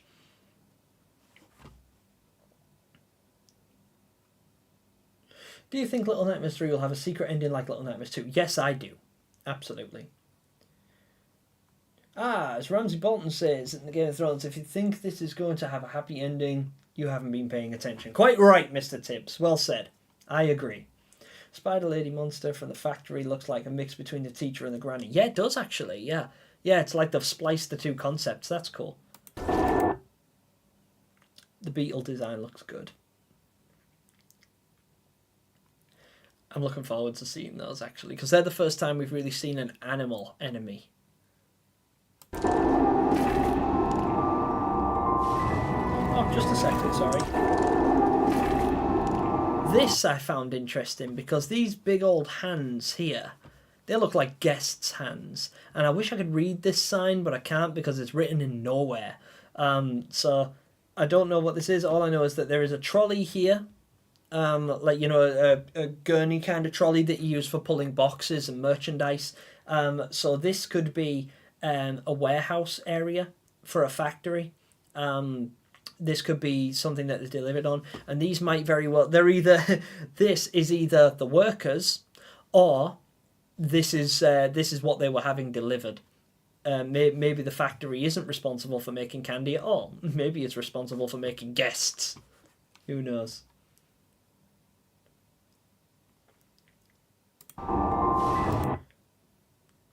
That's cool. I like that. So I like the teamwork aspect of this game as well. So obviously we got Law here working the mechanism for that huge steam spewing pipe. So it turns it off, it turns it on, and Law has to get out of the way. This guy right here. Right, let's try and analyse that chappy there. So, this guy, it kind of looks like he's got a sling. It looks like he has a broken arm. And he's wearing a sling, doesn't it? It looks like he's wearing a sling over his arm. And he's like, he might have a broken arm that he's trying to type with. Maybe he only has one. What do you guys think? Do you think it looks like he kind of has a broken arm? Or a broken arm or a really short one? But he's and then he's listening to his radio, it seems like. His silhouette looks kind of like how I imagine Otto's silhouette would look. Oh god, imagine if it is, because he uses not a radio, but a recording device in The Sounds of Nightmares. Otto records everything on on one of those sort of things. I don't think it has a big tall antenna though, and this certainly looks to have an antenna up there. He's sipping something. I am sipping something. I'm sipping cherry cola. In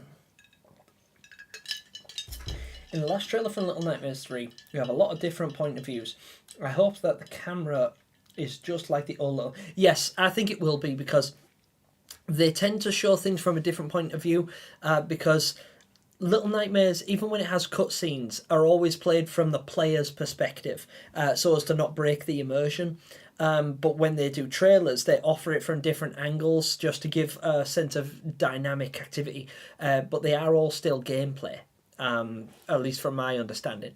When I went back and watched the Little Nightmares 2 trailer, they did the same thing. where you can see Mono smashing bullies from like an almost first-person perspective where he's real close to the camera and stuff like that. I think it's just to create like cinematic angles, but I don't think they're going to mess with the gameplay style. I think we're still going to have this dollhouse concept that we've grown to love. Gemini in chat, will you play as Law or Alone first? I keep saying that I'm going to play as Law first, but I think I'm leaning more towards Alone now. I don't know why, but just seeing her, like, seeing her interact with her wrench and stuff like that, for me it just seems more interesting. I really like the idea of having the bow, but it's also really satisfying to know that you're the one that lands the finishing blow with them beetles. So I'd like for my AI companion, Law, to shoot down the enemy, and then me go over and get to land the finishing blow. I always found it really satisfying to crush the hands in the hospital. So I don't know. I feel like I just like the fact that she's a slugger. Think of like a really short arm. Yeah, it could be Karina. It absolutely could be that he's just got like a stubby little arm.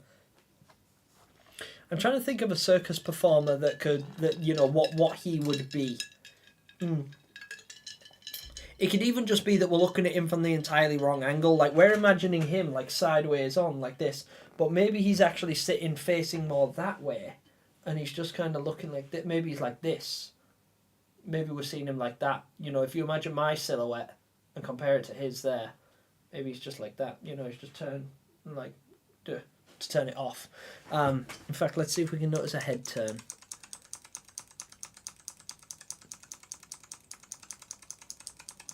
Not necessarily, no. Oh, a slight one. A slight one. But yeah, he seems to be sitting in a chair. It's a rather pointy finger. Yeah, interesting. It looks like the silhouette in the TV in the janitor's room. Good observation, Nightmare. It actually does. Yeah, that's cool. That's something else that's worth considering. Maybe its fingers aren't quite as spiky, but there's definitely a resemblance, particularly in like the nose shape here.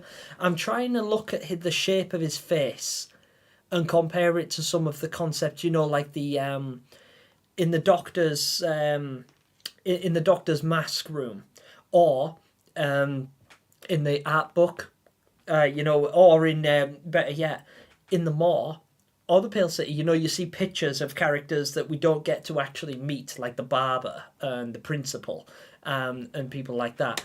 I'm trying to think of who he looks like out of that. That's something that I am going to be going through when I make a theory video regarding this character. I'm going to try and imagine, like, try and compare this facial silhouette to some of the pictures and the paintings that we see of character concepts that exist within the Nowhere that we haven't met yet, and see if it's somebody that we might recognise. I'm thinking maybe he's the guy with the glasses.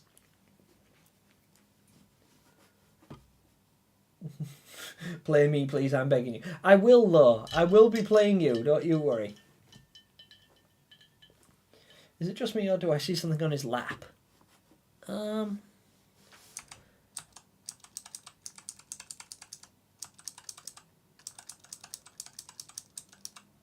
Maybe. I still think he's wearing a sling. Just because of the way this arm moves like this, it looks like it's attached to him.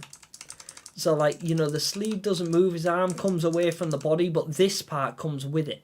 So it looks like his arm is stuck there by being slung into something, like a tourniquet. So it's like he's doing this, like that, but his arm's tied up with a sling or a tourniquet, but I'm not sure.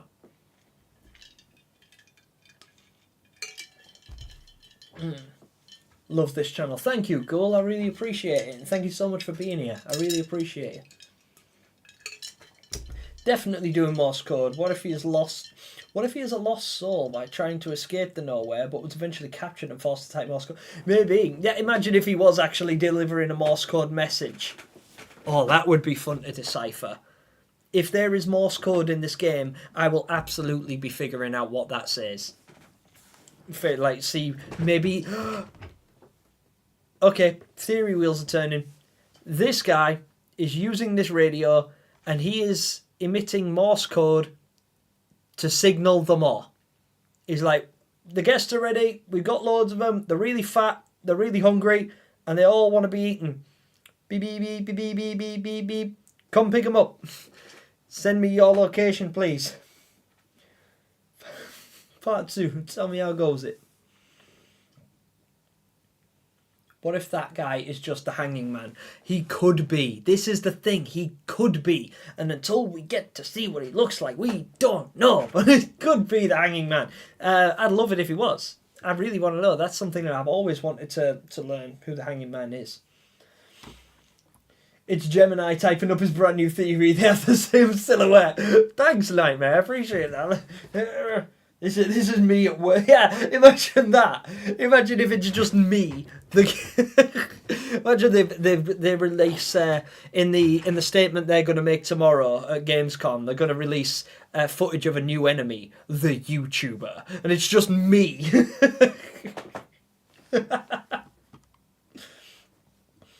Looks like he has no eyes. Yeah, it looks like he has like bubbles over his eyes. I actually saw a concept like that in artwork on the Sounds of Nightmares. When you go into the Pretender's bedroom, she has a massive painting on the wall of a huge man standing with a weather balloon in the background. Like a hot air balloon in the background. I think it's known as the Balloon Man. If you type in the Balloon Man, Very Little Nightmares on Google, it'll probably come up. And he seems to have big swollen eyes like that. So maybe this is a concept like the reason I don't think it's him specifically is because that guy looked round and rotund. He looked like big and round like the guests. This guy looks pretty slender, relatively speaking.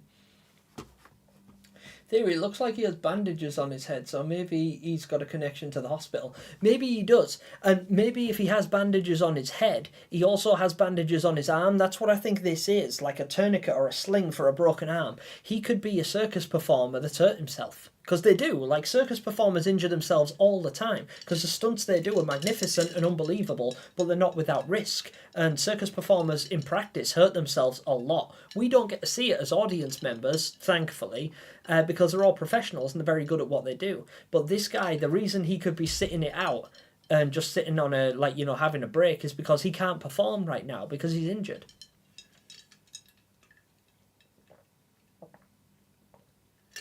Hanging Man was bigger than the Thin Man. Yeah, I thought he looked a little bit taller than Thin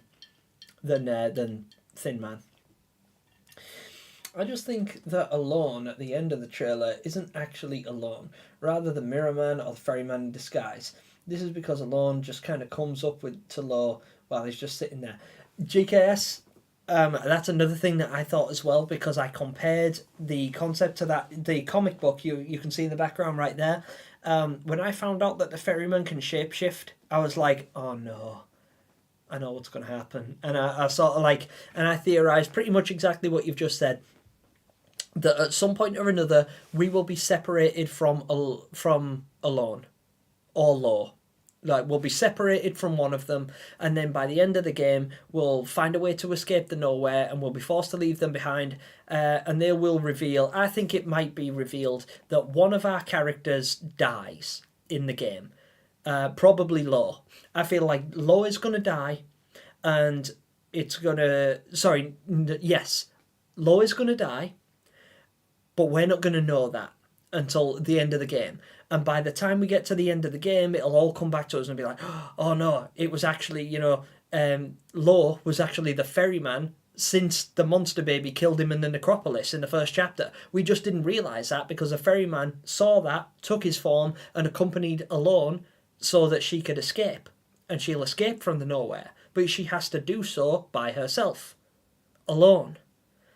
That's what I thought anyway. So yeah, again, really good observation. It took me a while to think of it. I put it in a theory video a little while ago, but it is a really, really cool concept. I don't know if they will do that because people might expect it, given the ferryman's presence in The Sounds of Nightmares and our only other existing concept of him being in the book, in the comics, sorry, where he does exactly that. Takes the form of somebody's loved one and accompanies them on an adventure. So it might be a little bit predictable, but it is what it is, you know? What do you guys think? McGribble Pop. We only seen 3 locations, right? 3 identifiable ones, yeah. It seems like we might have technically seen more that we just don't know there are other locations because they look quite similar. Like the factory and the sewer might, like, they could both be the factory. We've seen, like, there's some screenshots that I've seen and people are like, oh, the sewer section looks really cool. And it's like, that might not be the sewer at all. We might not visit the sewer at all. The sewer might only exist in George's episode of The Sounds of Nightmares, A Deluge of the Inevitable, which is excellent, by the way. But we might not see the sewer, but it could be. It could be that we've seen the sewer. We could also see the candy factory, we could see the sewer, and we could see the bathhouse. We might have seen all 3 of those, but we can't tell one from the other because we only have these very brief screenshots, these very brief snippets from the trailer that we've seen so far. Wait, the ferryman is in the game. He's canon to the game because we've seen him in artworks. We've seen pictures of him on the mall. And obviously he's canon because he's in The Sounds of Nightmares. And there's pictures of him in the Very Little Nightmares as well. So he's canon, but we haven't actually met the ferryman just yet. But we could do in this game. I hope we do. I really hope we get to see him. Oh my god, if a loan gets copied like that, I will literally go mad. Yeah, I know. That's what I'm thinking as well, because I felt like that would be the most heartbreaking thing, and I feel like if they were going to end Little Nightmares 3 on a somber note, the same way the other ones ended, where it leaves you in tears, that would be the best way to do it, is to take one of these characters from us. And Little Nightmares are not above doing that. They did it with the Runaway Kid. They did it with Mono and Six. And they will absolutely, unequivocally, unashamedly do it with Low and Alone. It's not guaranteed, but they're not above doing it.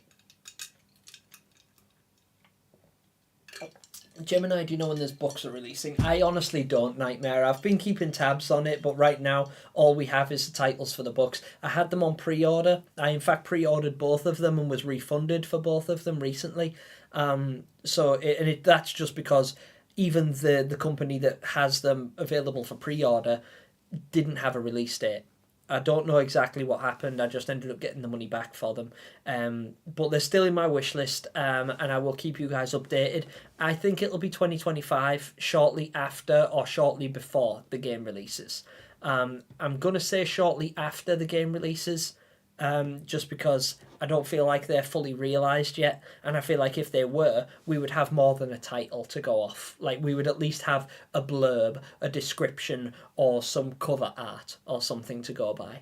But right now we have literally nothing other than the title, so I don't think they're fully developed yet. I think right now they're just a creation that is going to be, but isn't yet. It's not finalised or fully realised. Like, the game right now is fully realised. It's just not entirely...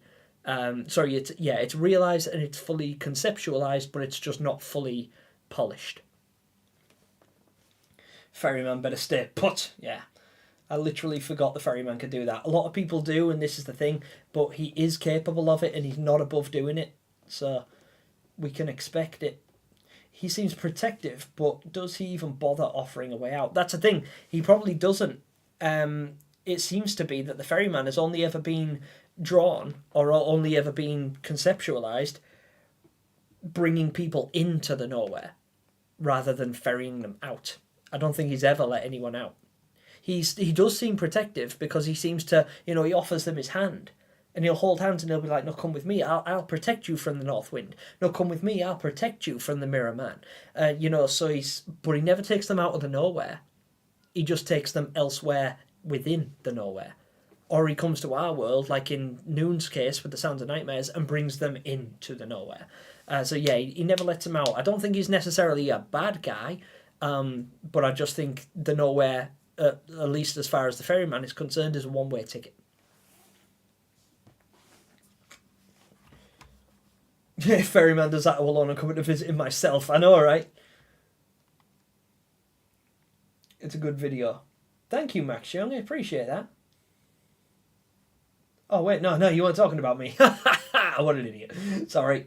If anyone wants to learn more about Reanimal, check out the Gaming Beavers video after this. Yeah, absolutely do that. Gaming Beaver is an exceptional YouTuber, and I'm sure he'll be able to break it down way better than I can. But do it after this, please. Don't leave me. Don't leave me alone. If you go to Gamerun's new post saying highly anticipated horror game confirmed for Gamescom 2024 and go near the end, the post screenshots first seems new. Ooh, interesting. I'll have to look into that cat in the lemon. Maybe if you play co-op you get the good ending because you have a friend, but if you play with AI because you have no friends you get a bad ending. That's cool, Lo. That's actually an interesting concept. Nice. Gemini, I need to go for a few minutes, but I'll be back, so sorry. Hey, don't worry about it, Skeleton. You're totally fine. Totally fine. Do not worry your head about it. Puppy Queen. Joking, obviously. Well, if you can bring stuff in with you, can't you just bring a gun?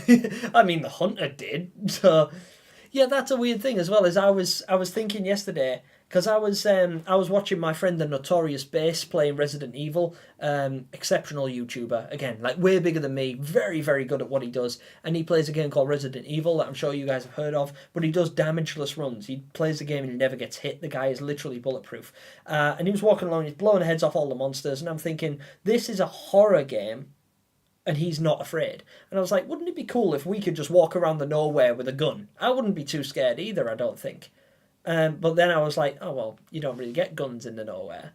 But you do. The hunter has one. He has more than one because we use one on him. But yeah, so guns exist. I think it's really easy to think of the nowhere as quite a primitive kind of place because most of the areas that we've experienced have been based on like 1950s Britain, which is why I'm quite familiar with a lot of them because... Not because I'm that old, but because I grew up in Britain in a very Victorian town. So a lot of my town, like the house outside, I will show you guys a picture of it one day. But the housing blocks outside mine are all decrepit and falling down. So literally, the house next door to mine is sloping. It's literally sloping onto its edge and there's a huge crack in it and it looks like the buildings in the Pale City that are all like warped and forming that way. There were actually guys out there working on it today, patching some of the cracks in the wall, and it's really dangerous because if that comes down it'll hurt somebody, probably kill them. But it looks so cool. I'm going to take a picture of it and show you guys. Alex the Frog, hello, what did I miss? Not much, just me talking some garbage. I want a depressing ending. No game has ever made me feel like I did with Little Nightmares 2. Yeah, same. I don't mind if it's a sad ending because I like to be emotional when I play. I'm really enthusiastic about it. I don't mind if it's a happy ending. I don't mind if it's a sad ending. I just want it to be powerful. I want it to be striking and I want it to hit all kinds of chords and I don't want them to step away from what they do so well. I don't want them to answer all the questions and everything and give us, like, reveal everything to us just yet. I like the fact that they keep us in the dark and they keep us guessing and they let us come up with our own thoughts and theories and speculations, observations and such. That's what we're doing here. Like, there's 40 to 50 of us in here right now doing exactly that. If they gave us all the answers, none of us would be here doing it.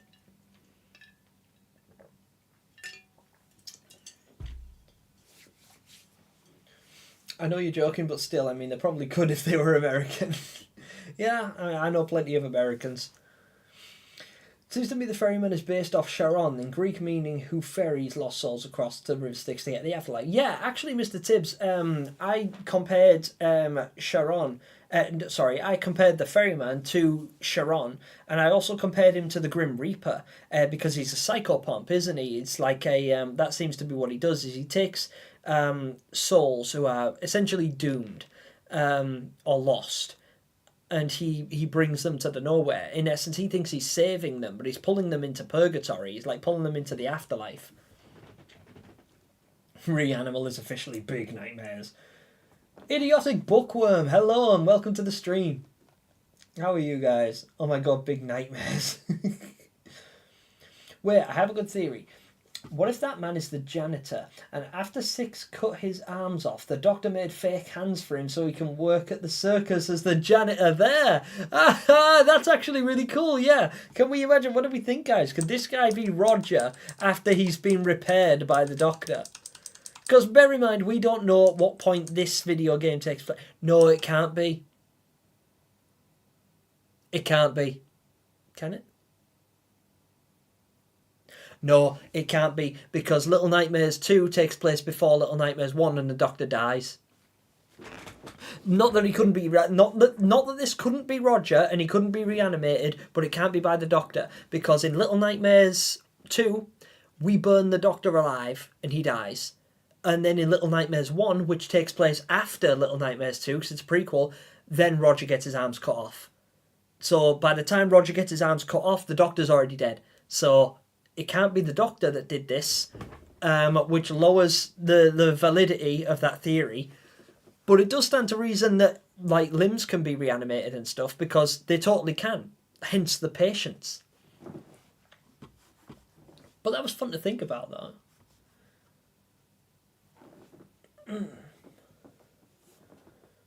Blur your address. Excuse you. Didn't realise I had an address.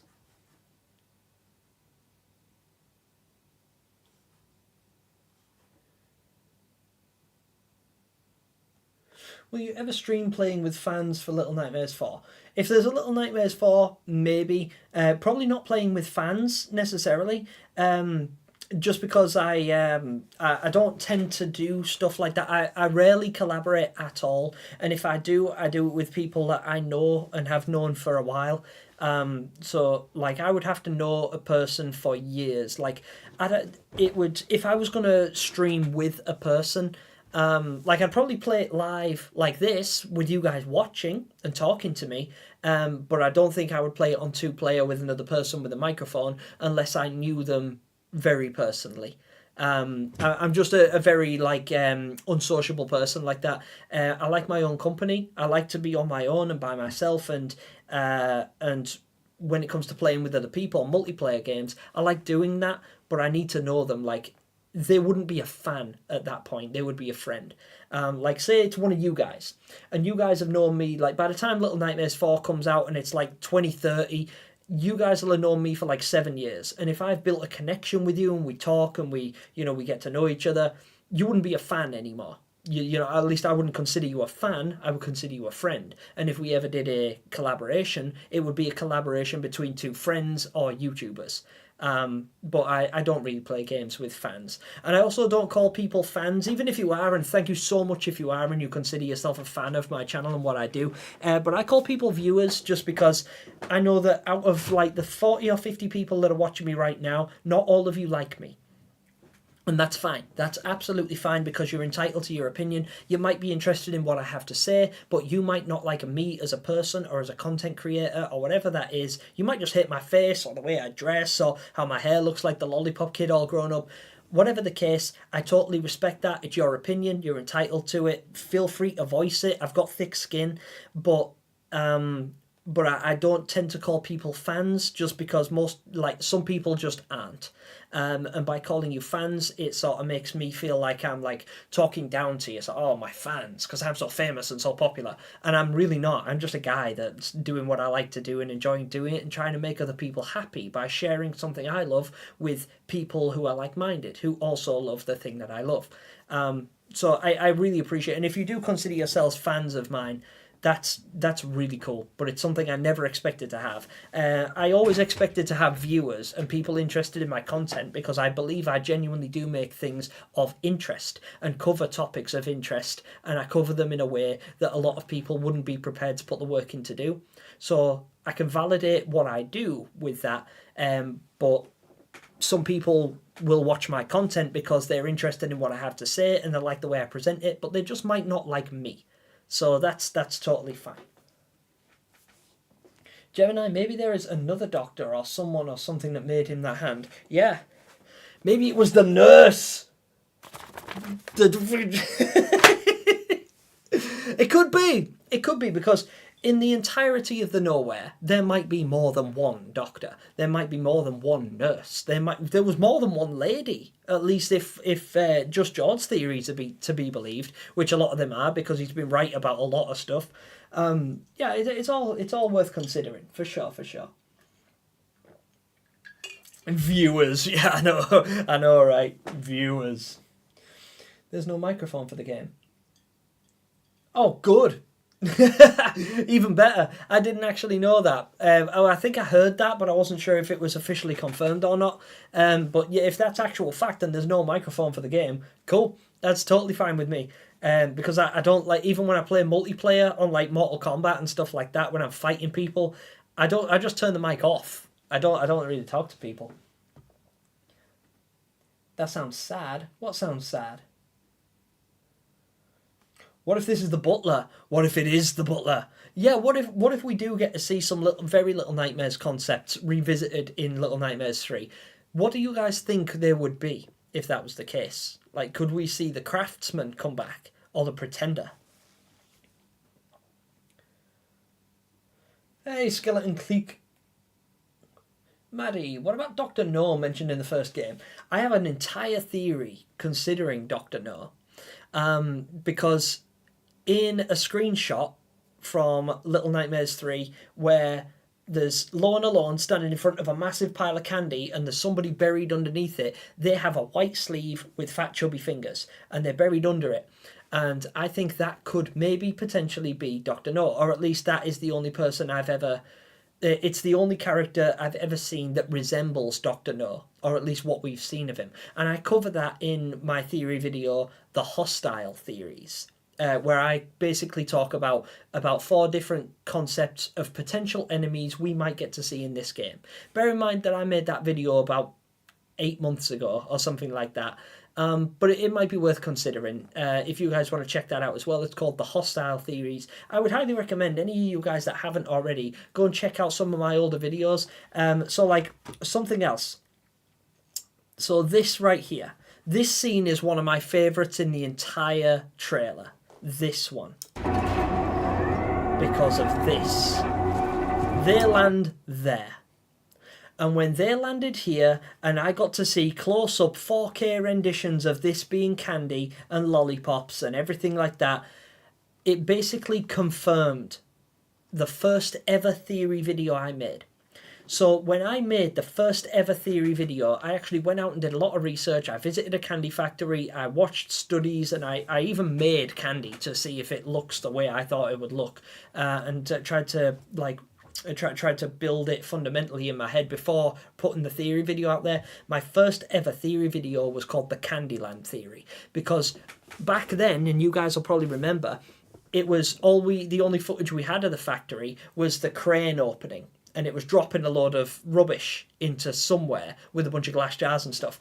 But that opening of the crane was the only footage we had of anything even remotely resembling this. And then the screenshots that came shortly afterwards. And for 11 months, I've wondered if I've been right about any of my theories. Anything that I've ever considered over the course of my career as a Little Nightmares theorist, which has been almost a year now. The first theory I ever made was the Candyland theory, and I guessed that this would be a candy factory, and I littered a bunch of other stuff in there as well. You guys should check it out. It's one of the most popular videos on my channel, and this basically all but confirms that I was right. So we might have got one. We might have got one right. And I think that's cool. This, I love this scene because it basically says, hey, Gemini, you said this was a candy factory? Good job, because it seems very obvious looking at, watching this trailer, it's pretty obvious that that's what this is. But with the original trailer, back then when all we had was the original trailer and the first couple of screenshots, it wasn't obvious. It wasn't very openly debatable. So it was cool, and I had to do a lot of research to figure that out as early as I did. And I was one of the first ones to do it. I might have been the first one to do it. And I can prove that because the video's on my channel from 11 months ago. But either way, that's why I love this particular scene so much. Because when they fell into this area here, and I watched them land there, when they landed here, I was like, oh, no. And then they landed there. And I'm like, there it is. There's the spiral. Lollipops, lollipops, candy canes, everything I mentioned in the video. There it is. Boom. Hooray. Gemini, I may have found something. If you search on Google the janitor and you look good at it, then look at the man of the circus, you can see some sort of hat. You can, eh?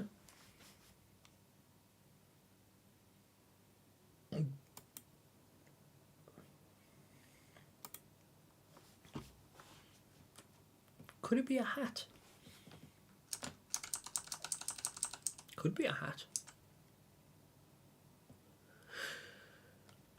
Saying that though, it does kind of look like his head is folding here, doesn't it? So it could be a hat, or it could be the top of Roger's head and then the skin folds.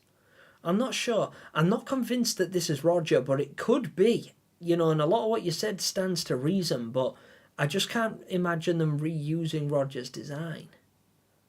I don't know though, guys. I don't know. Tough one to say. If we see one eye symbol in Reanimal, I'm going to lose it. Yeah, I know.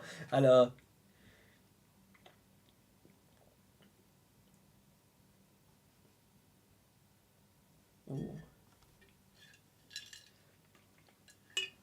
Factory shows him dropping into candy, though. I don't think it was ever a theory. Yeah. So, back when I thought of that theory, that where it shows it dropping the stuff, it show obviously right now it's dropping candy, and I was like, is that candy? I was trying to figure out, but there was a lot of other theories like circulating at the time, like what is this stuff? And I was like, could be sweets. You know, it kind of looked like sweets, but I wasn't really sure, and it was kind of distant, a little bit blurry. Some people said, oh, maybe it's pots and pans, maybe it's garbage, and then there was like the pollution theory that circulated for a little while, and thinking about, you know, or maybe it's just like a waste site or something like that. And I was like, no. And yeah, I mean, like I say, like to some people it might be exceedingly obvious, but for me it wasn't. For me it was like something I needed to prove, but nobody else called it out. So I'm like, all right, you know, maybe it's something that I'm worth, you know, it's worth me looking into. And maybe it is super obvious, and maybe I'm just blowing my own trumpet and stuff like that. Maybe I just want to feel validated. But I was happy I got something right, even if it was something that's just like fairly simple to spot. I love how Alone Face play. Yeah, I know, she just like basically catapults out of the mirror and just goes straight into the ground. Gemini, I'm going to say this one last time, but the circus and the main enemy are probably the same from the Sounds of Nightmares, as the Sounds of Nightmares circus episode was the only one co-written by... Yeah, I know. I actually pointed that out a little while ago. I was saying that the only area that we can really truly confirm will be at least similar, or at least in some way interlinked with the Sounds of Nightmares, is the circus area, because although the other areas are kind of hinted at in the trailers and in the concept arts, things like that, the only one that was actually written by Supermassive themselves was the episode where she meets Rusty and visits the circus. So that's the only area that is definitely 100% conceptualized, written, and inspired by Supermassive, who are creating the game. So yeah, Stinkerton is absolutely right. You know, it's exactly right. And I knew that. A few people knew that because I pointed it out about 6 months ago in a couple of videos. But it was just one of those things where I was looking at it and I'm like, it's gotta be. You know, and it wasn't until I realised that Supermassive actually wrote an episode, and I was like, which one did they write?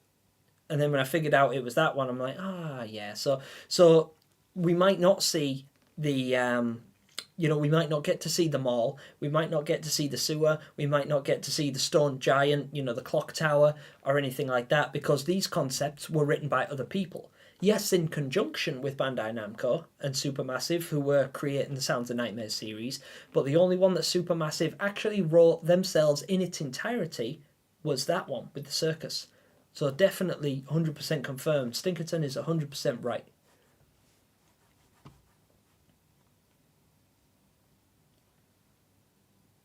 think it's old lady. Do you think so, Smooth? Could be an old lady. Yeah, you know what? For some reason, this gave me a very masculine look. But now that I think about it, it could actually be a female character. Could be an old woman. Looks a bit like an old woman. Right, I am for. Nobody asked you, Chris.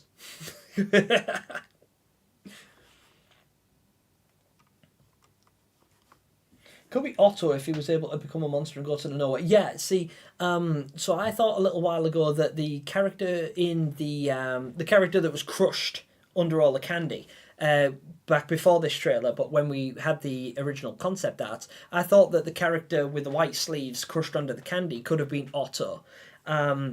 After doing battle with Low and Alone, they managed to get the best of him by having the crane dump a bunch of candy on him.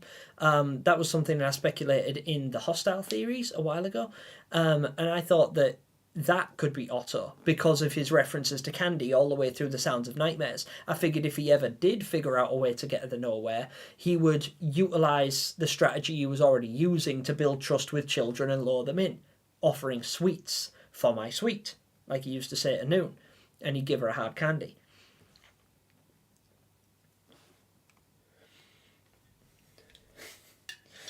Imagine if we explore the carnival and come across an area with hot air balloons and see a girl with a yellow raincoat climbing on one. Yeah, Alex the Frog, that would be awesome. I really hope that there are some cameos in this, because they've said that there will be. But by that, they could literally just mean like the picture of the maw that we see in the existing screenshots at the moment, or in the screenshots that I showed from Facebook earlier on. This one there. So the maw is right there. That counts as a cameo appearance right there. So it might not be that we get to see like full-blown characters that we recognise and everything, but we do get to see little things that we do recognise. So yeah, but it would be really, really cool if we did get to see that. That'd be so cool. Osama Ahmed. Sorry that I didn't continue. I had jobs to do. Don't you worry, Ahmed. That's totally fine. The carnival came from the Sounds of Nightmares. Yes, it did. Absolutely. I suspect that the man and his puppet will be here in the game. I really hope they are. The man in the purple suit and the puppet, or somebody referred to him as the ventriloquist earlier on. I've been calling him the circus master. But yeah, all really cool concepts. In fact, this could be him. This might be him. Doing his taxes or whatever. I don't know. He seems to have a radio here. I'm not sure what he's doing or why he's there, but we just having a silhouette, we don't know. This might be an absolute nobody, because we've seen silhouettes of characters in the past that were never revealed to us.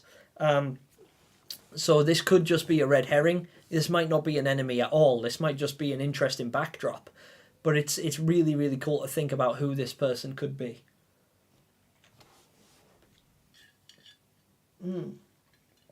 See you later, Bookworm. Don't you worry about it. Have a fantastic day. Best of luck at the doctors. I hope you have a good night. Or day, whatever it is for you. It's night for me because it's like 9 p.m. Rusty deserved better. I couldn't agree, Big Night. I couldn't agree more, Big Night there. I couldn't agree. Screw Rusty. No, I agree. Rusty was a cool character. We need Giga Roger. Yeah, that'd be dope. Oh, Gemini, could you check the crawling part? Yeah, absolutely. Yeah, that's one of my favourite parts. Here. Full screen this bad boy.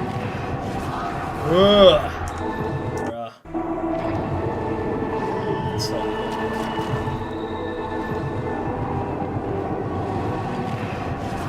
cool.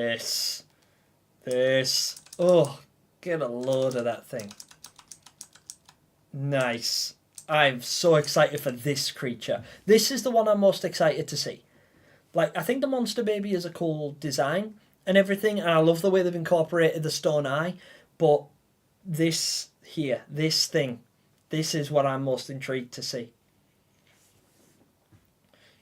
Osama, do you think the ferryman will rise? I hope so, Ahmed. I really hope so, because the Ferryman is a character that I think he's kind of a fan favourite, and he's an enigma, even though he's never really made like a solid verified appearance in any of the games.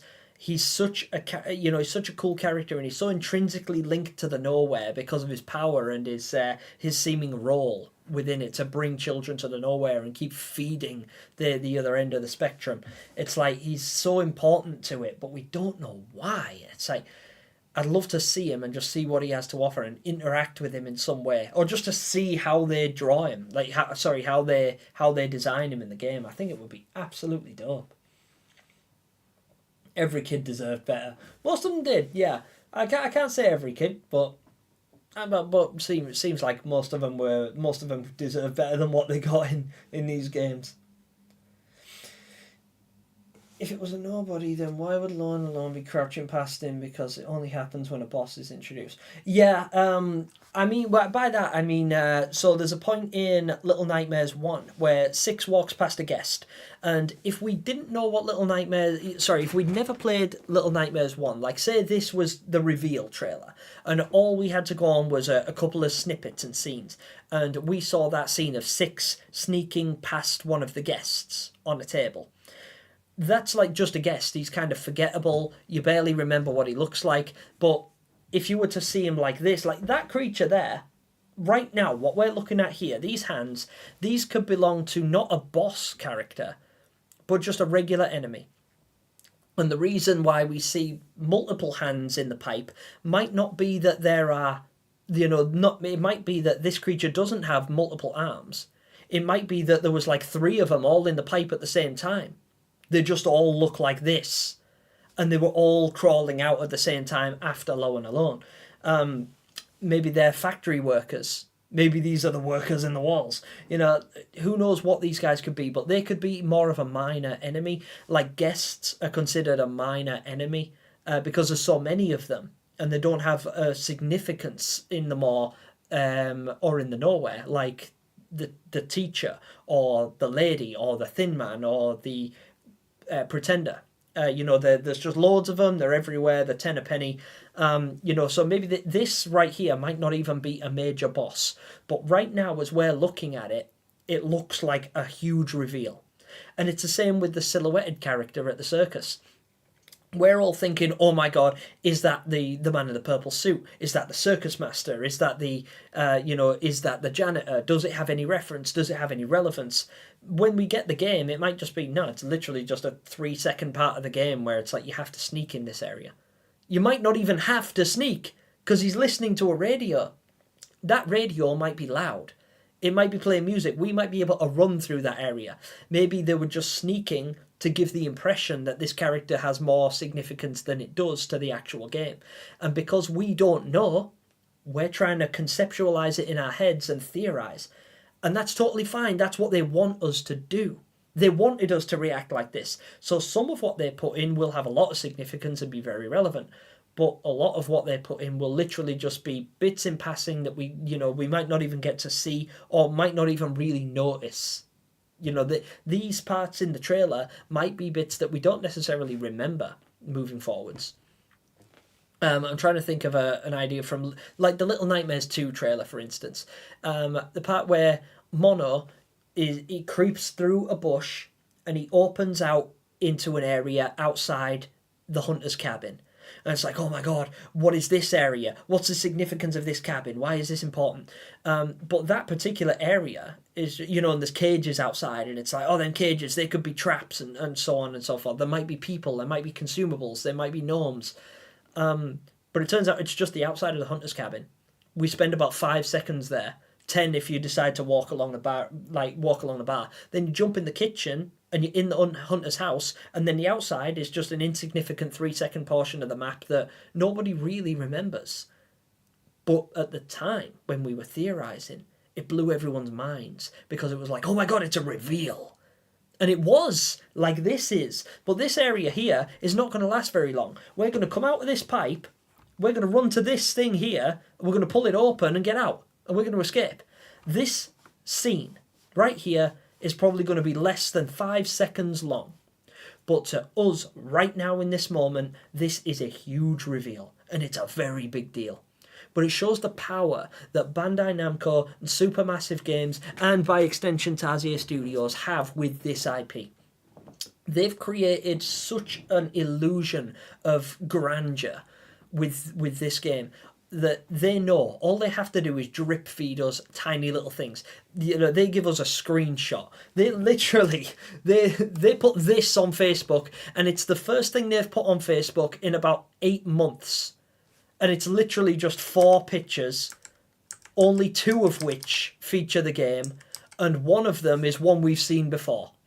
The only thing that's really new and significant gameplay-wise on Facebook from them officially is this scene right here. And it's nothing. It reveals nothing. But to us,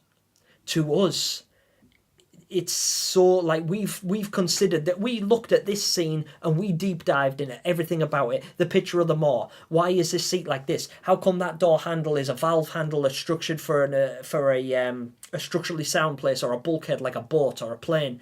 Why is there so much luggage? Could this be a boat? Could this be a train?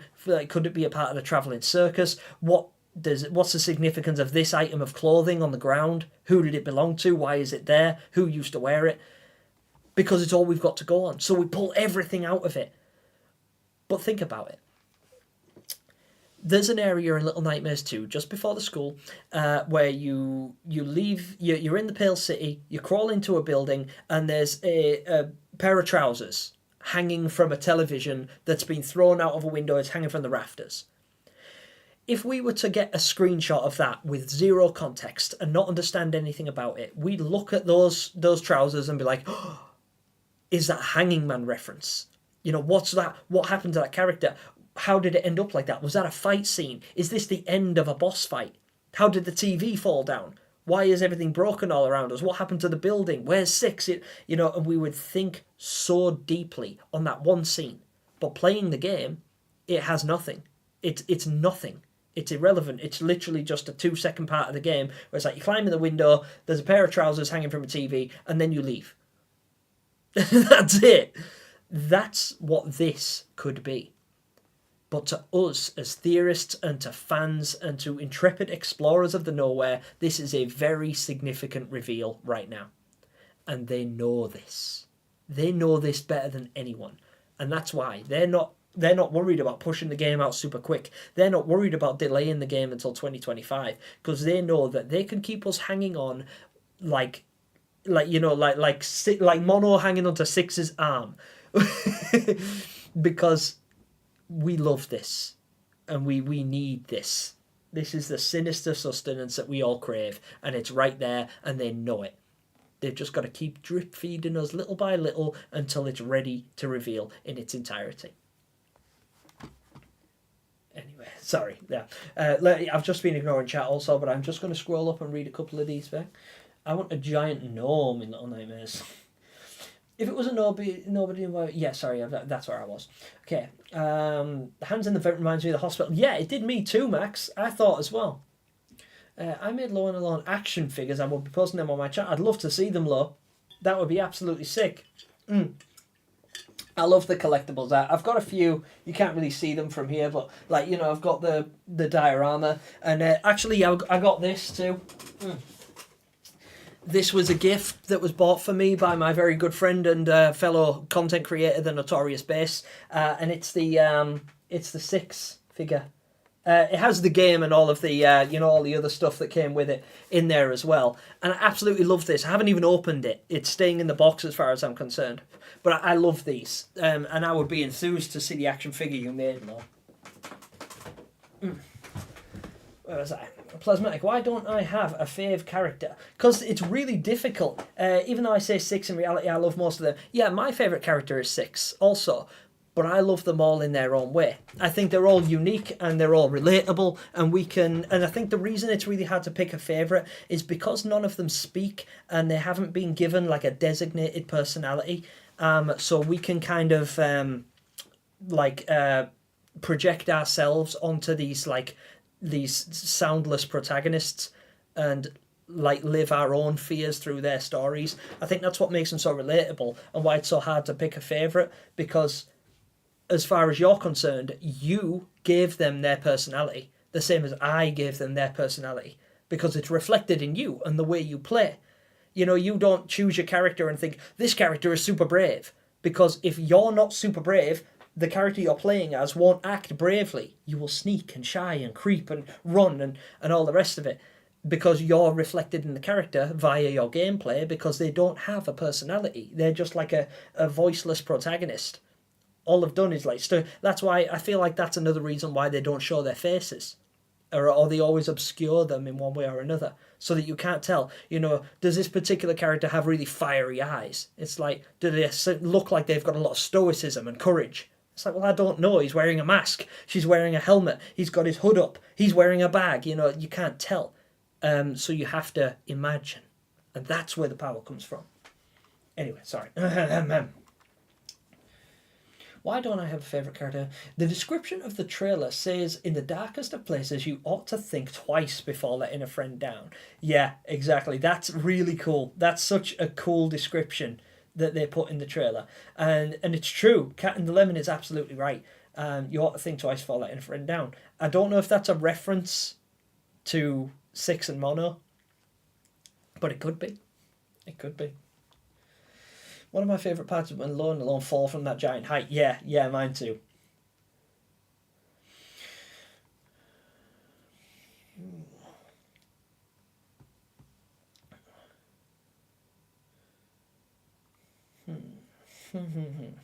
Gemini, I have a hypothetical.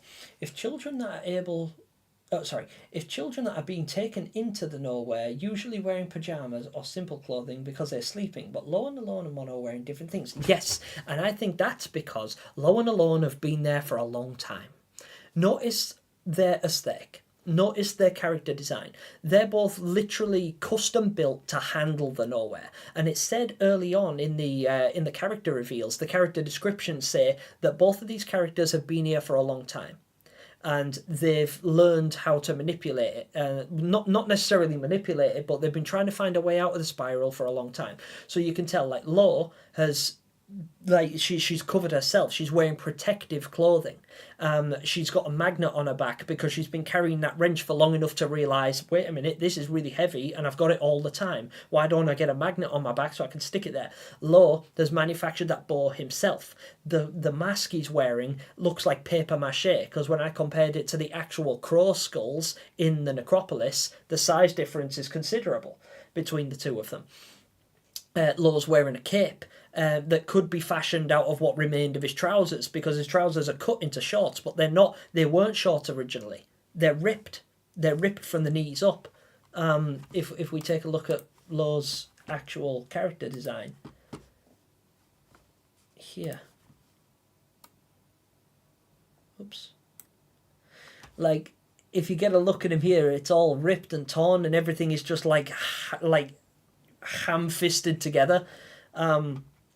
So I think that they've made their outfits out of things that, like, not things that they were sleeping in necessarily, but things that they've found in the nowhere since going there in the first place. And I think that's a cool idea that these guys have. They've been there for so long that they've had to figure it out. Also, just real quick, this person here, like this dweller that's been turned to stone that's holding the mirror, do you think that they were trying to put that mirror in front of the monster baby to reflect its gaze back at it, like Medusa? Because in Greek mythology, there's a story of the Gorgon Medusa, and she was a woman at one point, and then she was turned into a monster by the gods, and her gaze would turn you to stone. If you make eye contact with Medusa, she turns you to stone, kind of like the monster baby does. You know, if you get caught in the light of its gaze, you turn to stone. And the way they defeated Medusa was the hero and demigod Perseus. He took he took it's different. Different story depending on where you hear it. But basically, you can only look at her in a mirror.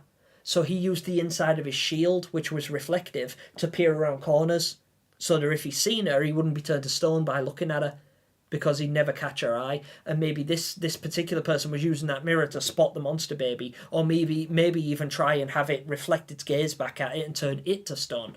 But who knows? You know, maybe they were just moving furniture around and happened to get caught up, but who knows? Again, more over analysis for you. They've done 3 chapters, I think. The other ones are still in progress. Possibly Artak, possibly. I think it's spelled CC. Yeah, I can't remember, actually. I'm going to have to look up the script for Sounds of Nightmares and figure out how they spelled CC. Gemini, did you read the description for the friendship trailer on Bandai's website? Yes, I did. I did. Running while holding hands. Yeah, I know. Holding hands could be the mannequins and Little Nightmares 2 at the factory. Yes, they could. What's the location of the first episode of Sounds of Nightmares? It's a clock tower, I believe, Nightmare. I think it's a clock tower. She calls it the Stone Giant, but as she progresses through it and explores it, she notices like cogs and wheels.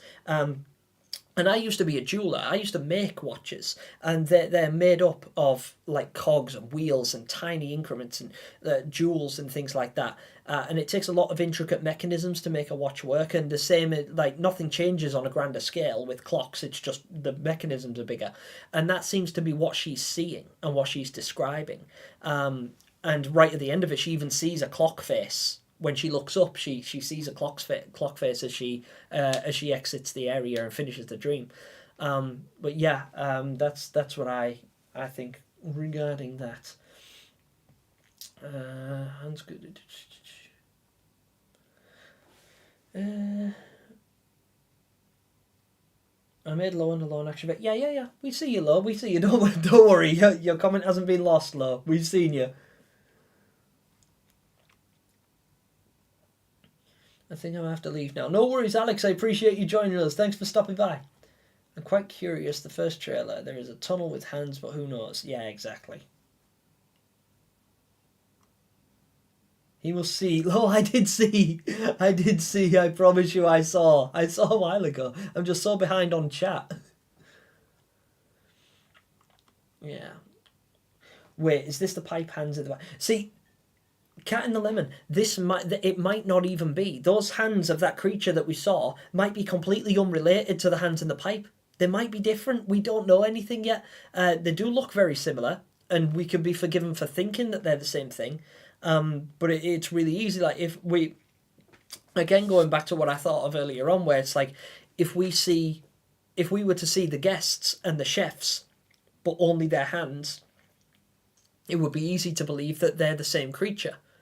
You know, if we only saw the hands, we would just see like large, groping, fat, chubby, distorted hands groping at food and meat and things like that. So we could easily think, oh yeah, they're the same thing, but they're not. And after playing the game, we know that they're not. They're vastly different. So the same could be true for these things. The pipe monster and this thing crawling through the pipes with the blue sleeves, they could be different creatures. But given that given the fact that the two ideas that we've seen with the creatures with the hands are so similar, it stands to reason that they're the same creature, but we don't know that until we play the game. Or until we do more analysis. It's funny how Six is the most morally questionable kid in Little Nightmares, but she had the best ending. Yeah, exactly, yeah. Who said crime doesn't pay?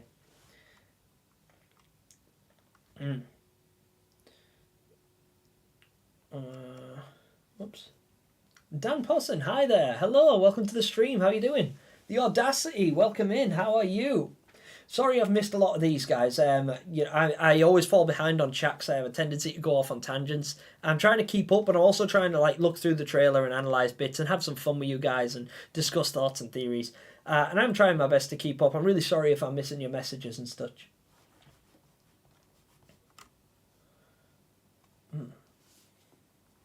Minecraft Bro, hello. Sorry, let me just read you. In the first shot of the factory, when Lo is walking with the flashlight, there's a poster with an eye symbol and moths on the top right of the wall. Ooh, good observation. Is Lo seriously a crow, not a kid? No, I'm pretty sure he's a kid. I think he just went for the paper mache mask. Not entirely sure why though. Also, yeah, this so 73% of people that have voted out of 124 of you are more excited for Little Nightmares 3 than they are for Reanimal. But Reanimal looks dope, and that is actually a better figure than I expected. So it shows that Reanimal really is carrying its weight very, very well. if like 27% of you guys who are Little Nightmares fans, if you weren't, you wouldn't be here watching me on my channel. It shows that, like, for you guys who are Little Nightmares fans to be more excited for Reanimal, even 27% of you, that's still like 30 people.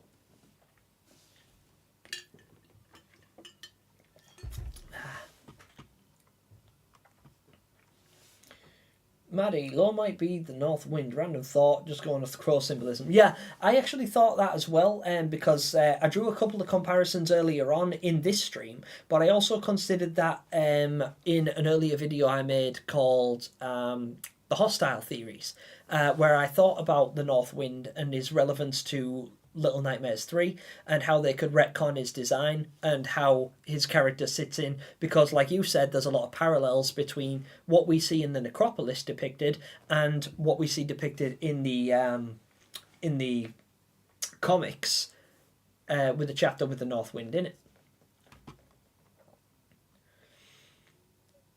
Has a chapter amount been revealed? Not yet, Cat in the Lemon. Not yet. We don't know just yet. Oh. Fast travel is now a part of Little Nightmares 2 with the TV. Yeah, fast travel seems to be a thing. Gemini, I really appreciate how you talk and interact with chat, since not every creator does. I don't know, thank you. I appreciate that, Skeleton. And the reason I do it is because I do get a lot of comments on my videos, and I appreciate them, and I'm thankful. And I get tons of messages on Discord and Facebook and things like that. A lot of people reach out and try and talk to me. And it's not that I don't appreciate it, it's the fact that it's quite hard to keep up. So I hold these live streams to give people an opportunity to voice their opinion and to have their theories heard and let me consider them. Because it's not that I don't read all my comments, because I do, but it would take literally days to reply to them all. And by the time I've replied to all of my comments and all of my messages, I'll get more. And it's not that I'm the biggest YouTuber by any stretch, but it's hard for me to keep up with chat now at this level. So I can't imagine if I was at like just George's level, if I had like 50,000 or 100,000 subscribers, and instead of there being like between 30 and 50 of you in chat at a time, there was like 400. I just couldn't keep up with chat. It would be physically impossible. So I've always said, as long as I can keep up with chat, I will. Now, and that's for you guys, because I know that some people want to win. I know that when I'm on a live stream, I'm watching a live stream, and I watch one of my favourite creators, it's a bit disheartening, because you want to interact and talk to them while they're live and be talking to them in real time.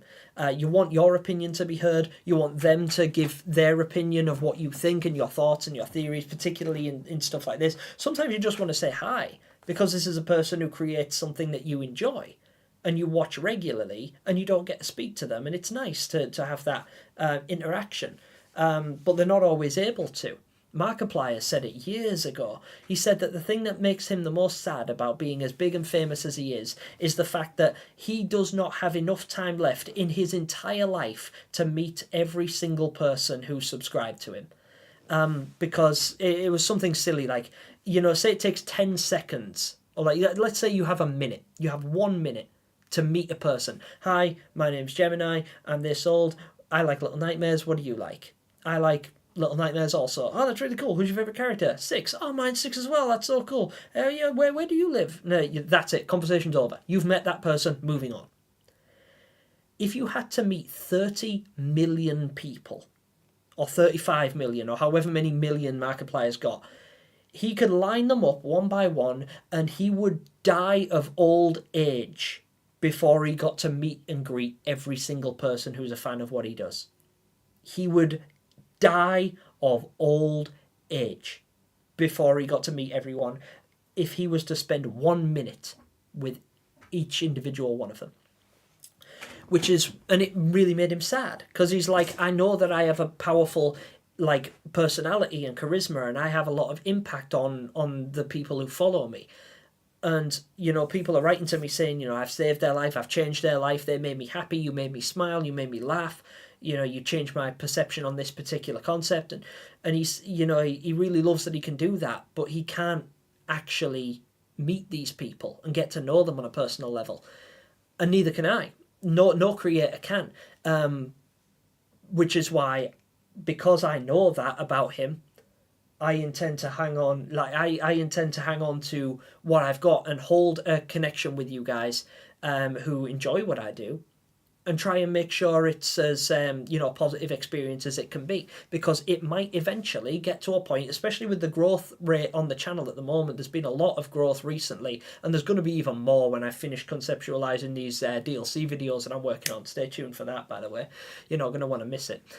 But it will get to a point where I can't talk to you all. I'll miss hundreds of messages. I won't be able to respond. And I don't want it to get to a point where I have to like hire people to talk to my audience for me. I'm not about that. I like the personal impact that I can have on people. And I like the fact that I get to make people happy doing something that makes me happy. But I took Markiplier's advice in that respect. And I'm trying to hang on to this interaction while I can, because eventually I won't be able to anymore. But you guys will remember. You guys will know. The people that are the foundation of my audience, the people that were watching in the first place, the veterans of this channel, they will know. They will know who I really am and what I'm really about, and they will know my core values, and they won't think I'm just some like super popular YouTuber that doesn't have time for his audience, because I wouldn't be a super popular YouTuber if it wasn't for you guys being my audience. So I appreciate you, and forgive my tangent. MadPunks82, hello, it's Mama and Papa Gemini. My mum and dad. Oh, shit. Sorry.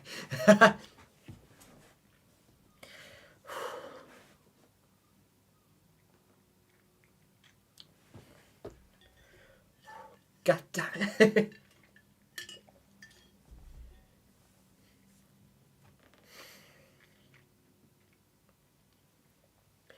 Sorry guys, that hit me hard. That's my mum and dad in the chat.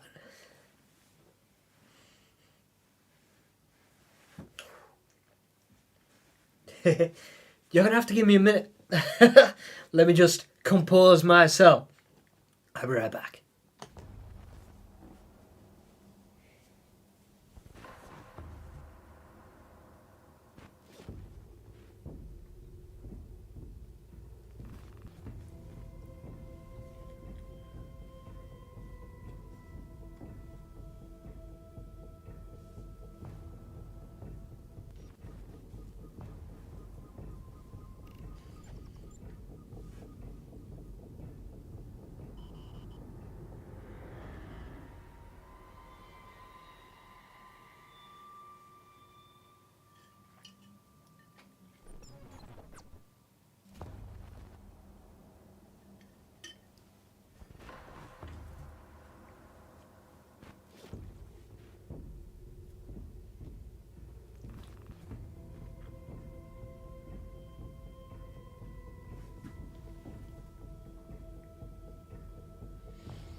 Well, goddamn it. Sorry about that, guys. Would happen live. But yeah, my mum and dad are in the chat. And as is evident, that is super important to me. That really means a lot, because the reason I am the way I am, my fundamentals, my core values, everything I hold dear, everything you like about me comes from them. They're responsible for the person I became. And they're watching me. It'd benefit them to watch my ass sit here and talk about Little Nightmares. They don't even know what it is. They've never played Little Nightmares. They're not familiar with the game. But they support what I do because they care about me. And they've spent their entire lives taking care of me and providing for me and instilling fundamentals in me that I give to people. You know, a lot of you guys have written to me saying, you know, you're so passionate and you're so caring and you're so wholesome and you're so friendly and you know, all the rest of it, all of the positive values that I have, everything good about me was taught and instilled in me by these people And it really means a lot that they are there. I'm fucking going off again. But it's very important. And I count myself very lucky because my family are together and they are strong. And they've always been together and strong. I've never, ever, not once in my entire life, known a day where my parents have ever been apart. Not one. Ever. And I think in today's day and age, that's extremely difficult to say. Because a lot of people come from broken homes. A lot of people will have conflict between families, mums and dads that don't get on, parents with with their own issues and their own problems. And I am very, very fortunate and acutely aware of the fact that I'm fortunate to have my family together still to this day through the hardest times. I'm very lucky. I'm very grateful. So forgive that reaction. But it really means a lot to me that my mum and dad are here. And my mum's not very well. So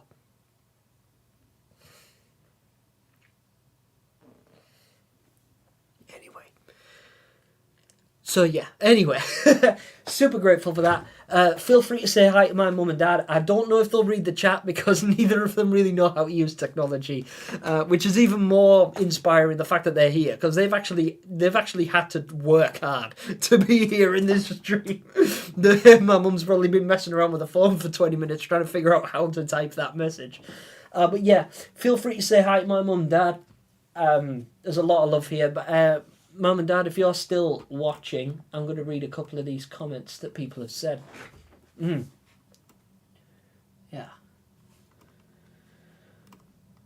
Whew. Hello. Alright, here we go.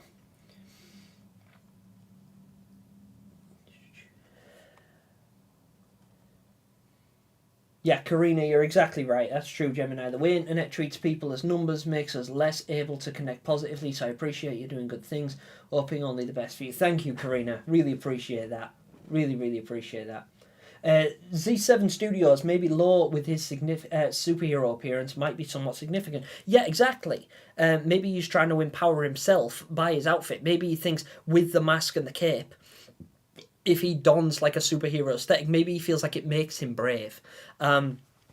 Similar to how Mono, when he puts his mask on, he's like, he feels like it protects him from the world that doesn't love him. The nowhere hates him and wants him dead. And he feels like when he's under the mask, it's like a safe space for him. Maybe Law is trying to replicate something like that. Like, maybe Law is not brave, or at least not fundamentally brave. He doesn't feel like it. But when he puts on his mask and his cape, he's like, no, I have to be strong. I have to be the hero, and I have to adopt this personality for my friend, because he has to take care of alone. Are you excited for Little Nightmares 4? Pretty much. I agree with everything you said. Yeah, boy. Wholesome.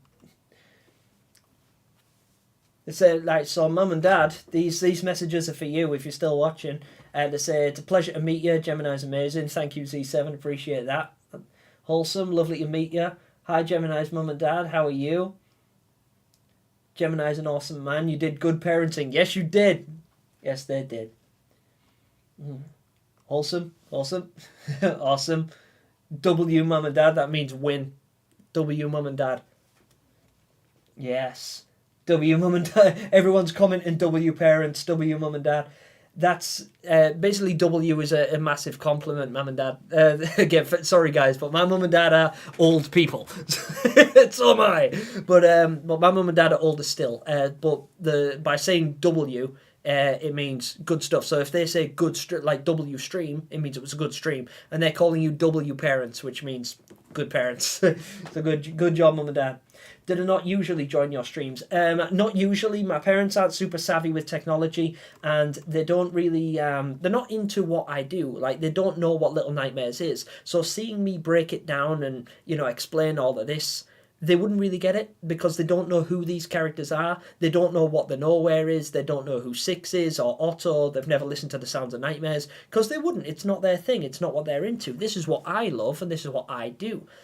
But the fact that they would support me, even just to show up and say, hi, we're here, by the way, because I don't live with my mum and dad. They don't live far away. I visit them very frequently. But it really hits home, knowing that even now, even now, these people are still here and supporting me, doing what I do, even if it's something that they don't fully understand. It's really, really empowering. I love your parents already. My parents are the same. Yes. I could imagine my dad watching me do this. Yeah, yeah. Seems like great parents. Gemini turned out great. Thank you, Electron Man. I really appreciate that. And hello, by the way. I didn't recognise your name earlier, but hi.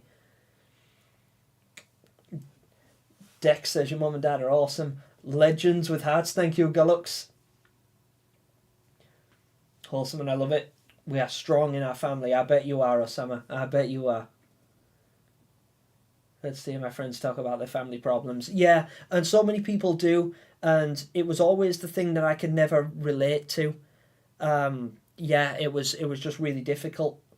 Cat and element, yeah, kind of. So my mum has lung cancer, and she's very poorly, but she's fighting and she's very strong.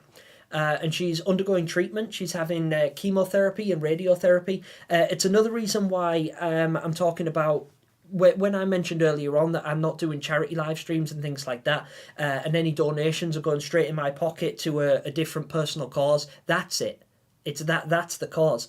My mum has cancer and she needs treatment, but they can't treat her in the hospital in my town. She has to go to a different hospital in another town, which costs money. And my mum is physically incapable of work because she's disabled. She has cancer. My father is physically incapable of work. The man had a heart attack and a stroke. He has a neurological disease. He's riddled with rheumatoid arthritis. And, you know, if it wasn't for my mum, he wouldn't really do much. So neither of them can work. So they need help. And we don't have a system or an insurance policy or anything like that that's like, yeah, you know, we'll fund all of that for you. If she wants to go and get this treatment, she has to pay to go and get it. So if I get any spare money from these streams and things like that, I keep it. Not because I hate charity and I no longer want to donate to, you know, kids and build wells and schools and feed the hungry and stuff. It's because I want to save my mum.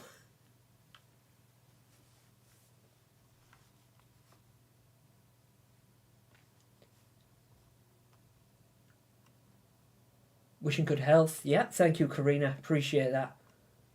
W. Hi. There's a lot of love here. A lot of love here. Mask is bringing back memories of the lady. Max, I thought the same kind of thing, because when I seen his mask, that's what made me think it might be like porcelain or paper mache, because I thought that it was a skull at first. And then I thought, well, hang on a minute. No, not likely, because not only is the shape of it kind of strange and looks a bit fabricated, but when you compare it to the skulls of the actual birds, the birds aren't big enough. Loa is bigger than the birds are. He's bigger than their entire head. And we actually get to see crow skulls and raven skulls in the necropolis. And they're very small compared to Loa. He could hold one in his hand. So that's not a skull he's wearing. It's fashioned like one, but it's a mask.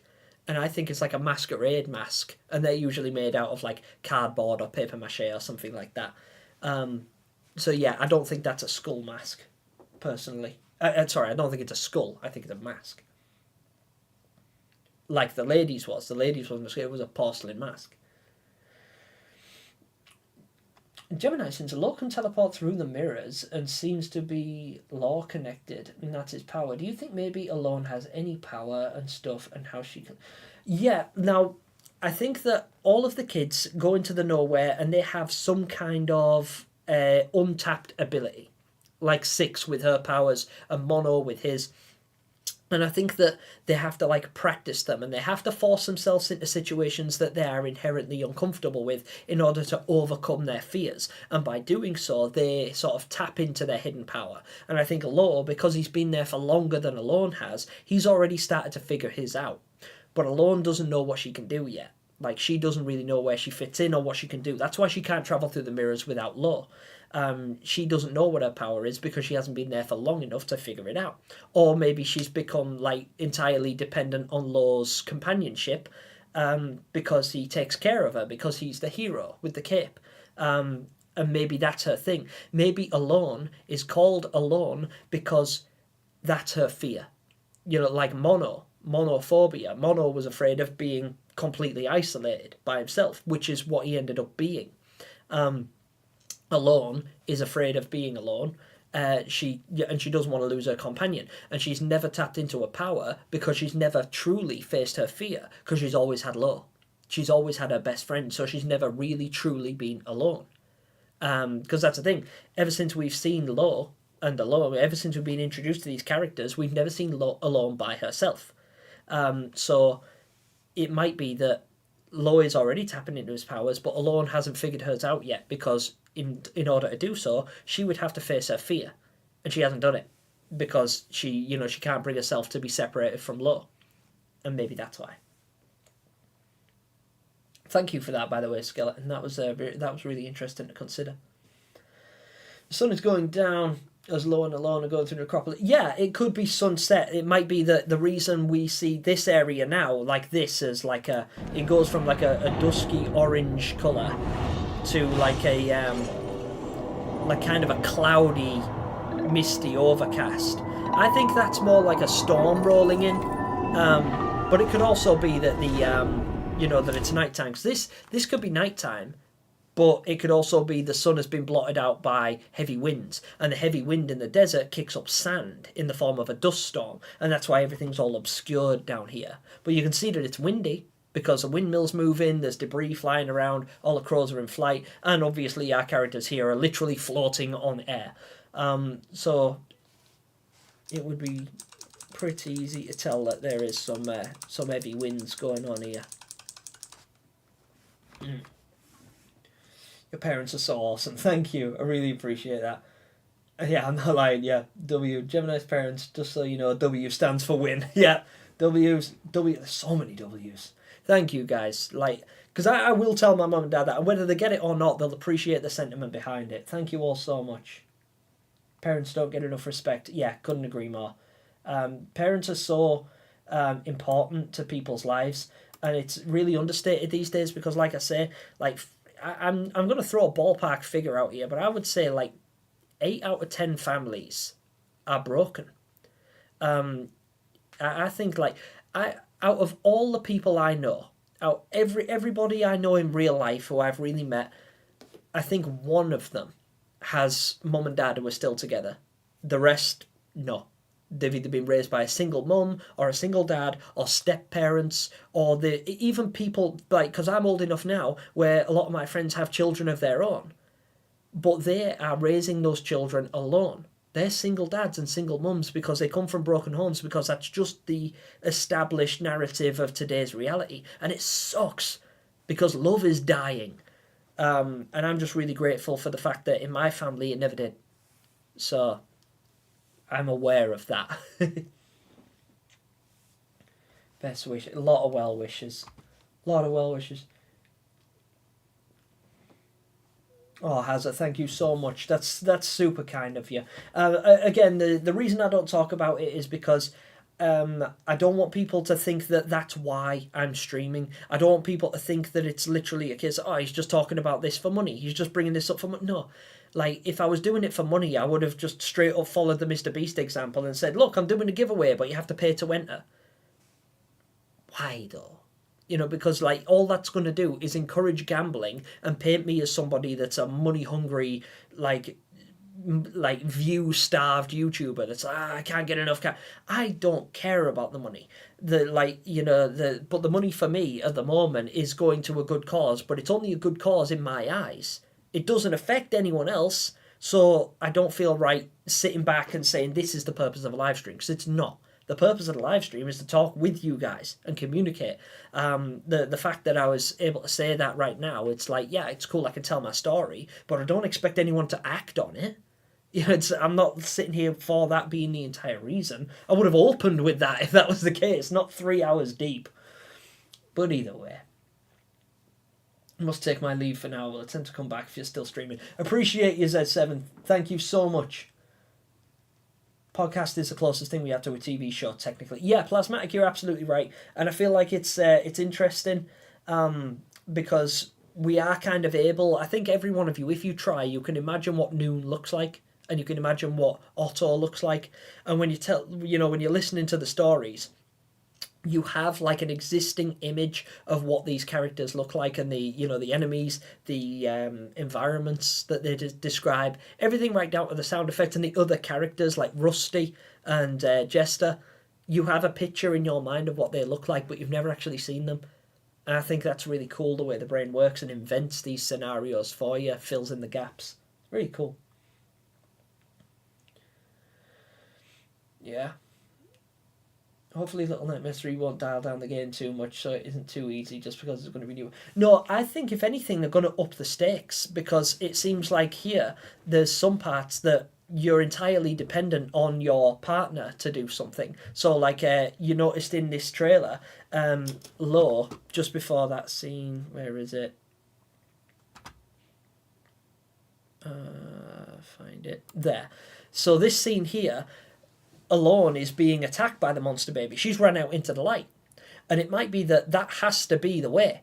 Like that's the only way to do it. So she goes out into the light right here, and then Lo fires his arrow, knocks this box off that wire, and essentially saves her. And I think a lot of the gameplay mechanics are going to be that. And I think that adds a layer of challenge to it, because we are used to outrunning the monsters and negotiating the areas that they dwell in order to survive by ourselves. Because our AI companion, which was 6 in Little Nightmares 2, was always like invulnerable to the monsters. Like it didn't matter if they caught her; they never tried to. Even the hunter doesn't shoot her at point blank range; he shoots mono. He always shoots mono. That's something else I talked about in a theory of mine called what was it called? The domestic theory. I covered that. That's not the primary topic, but it is something that I've thought about quite a lot. So yeah, really interesting. I think it will actually be harder for everybody, particularly players that have gotten used to only being responsible for one character. But in this situation, either character is vulnerable, and I think that adds a layer of complexity to the gameplay. Teamwork, yeah, exactly. You remind me of why I love Little Nightmares, which is why you're my favourite Little Nightmares series. Thank you, Clamori. That's really wholesome. I love it when I hear that, because it's also kind of hard for me to hear, because when people say I'm their favourite Little Nightmares theorist, I immediately think about Jord and Super Horror Bro Mike and Tiriko and the people that are so much bigger than me, and I'm like, no, I'm not. But to some of you, I am. And I could not be more grateful for that. And the reason why I don't immediately jump on it and I'm like, yeah, don't celebrate it when people say that, is because it's really hard for me to digest that kind of compliment, because I don't even put myself in the same ballpark as them, let alone be considered above them on some people's pedestals. But I really appreciate it. I genuinely do. Thank you so much, Kamari. And everyone else who says kind things about me. That's really nice. Do you think the third game takes place before or after Sounds of Nightmares? If it's before, we might be able to see Jester as an Easter egg. Oh, that would be cool. It would be really cool if Jester was actually in the circus, not in the circus, in the bathhouse. So let's say we do visit a bathhouse area, even in passing, and we get to see Jester. And he's there, or Rusty, like, because we know we're visiting the carnival area, like the circus area, and we know that Noon did as well, and we know that bit is confirmed by Supermassive Studios on account of the fact that they wrote the episode themselves. So could it be that we even get to see Rusty somewhere, or a reference to him? It would be dope, wouldn't it? It'd be really cool if we got to see him, like, I don't know, climbing the Ferris wheel or something, and we're like, people who haven't listened to Sounds of Nightmares won't know who that character in the background is, but we'll know. We'll know, we'll be like, that must be him, and that must be Noon, and, maybe that's happening at the same time. I think that'd be really cool.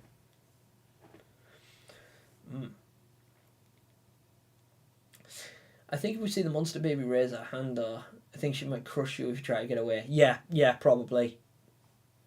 Do you think the AI can die in Little Nightmares 3? I do. I do feel like there will be certain things. I think it'll be harder to kill than it will be to kill a player 2, because it will obviously play as it would expect player 2 to play if played perfectly.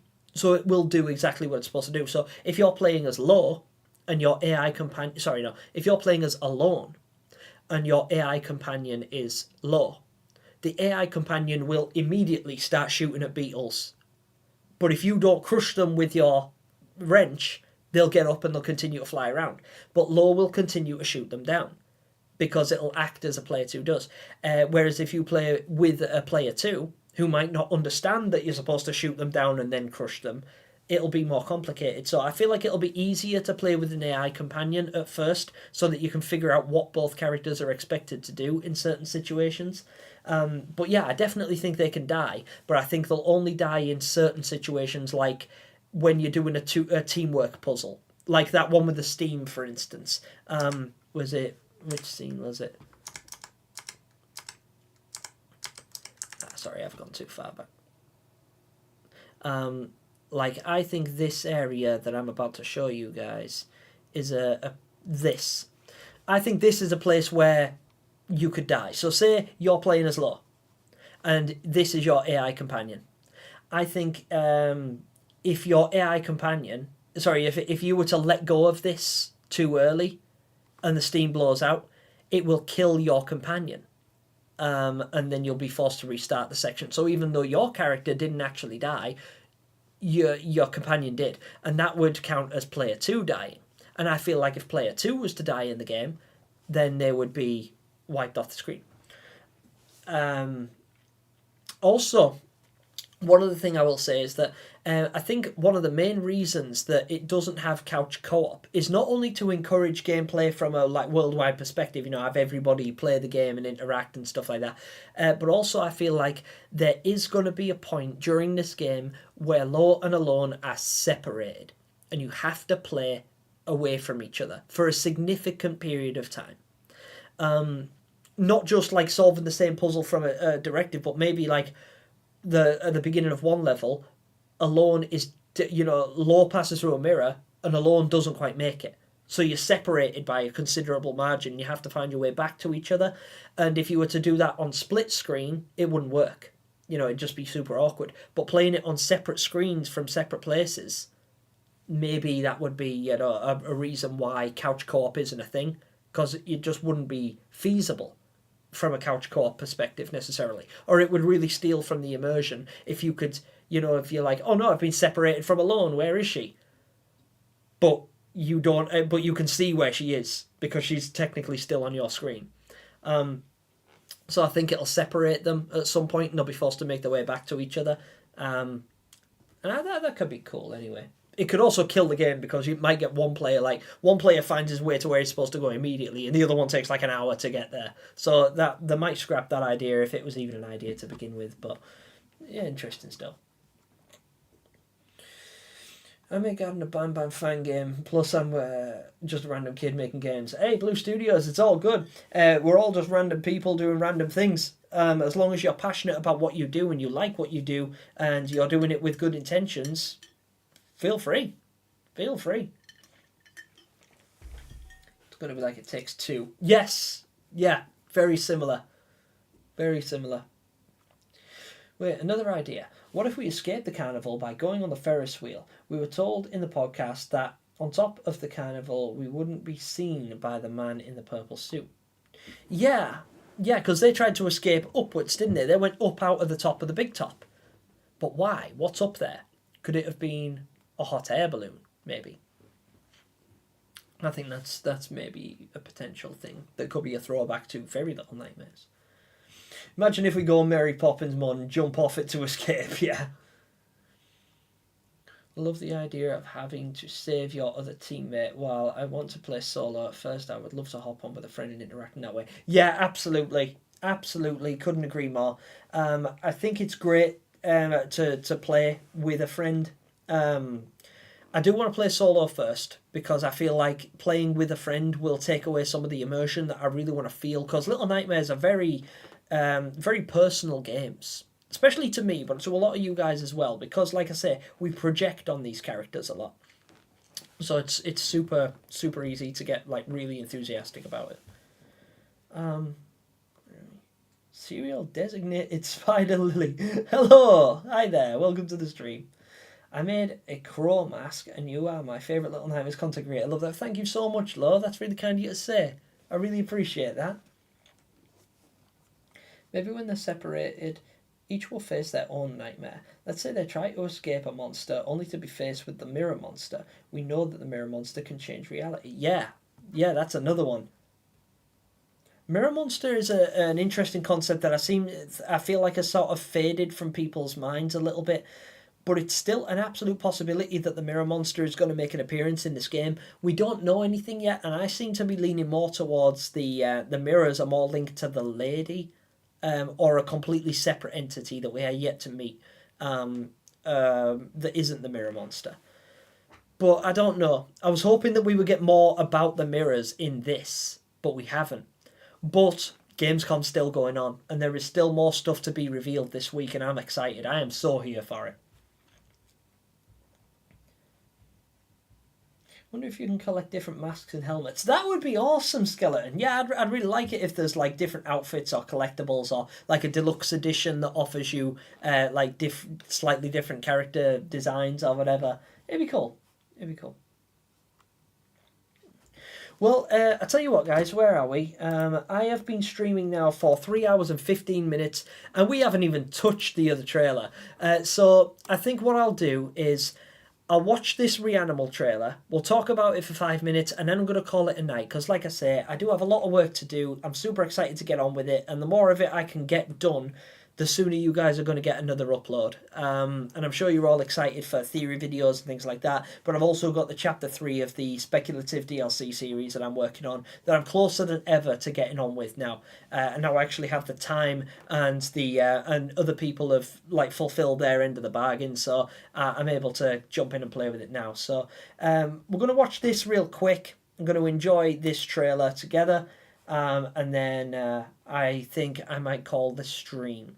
But yeah, if you guys have any more questions for me or anything like that, feel free to pop it in. Also, with regard to the giveaway, still going on. If you haven't already, don't forget to type the word friendship in all caps so it's easy to see in the chat, because me and my team will be going through it tomorrow.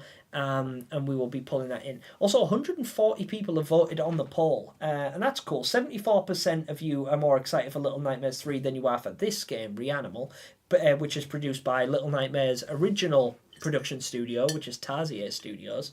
And we're going to get into this and take a little look. You excited for the interview later? Yes, I am. Okay, right, let's see. THQ Nordic.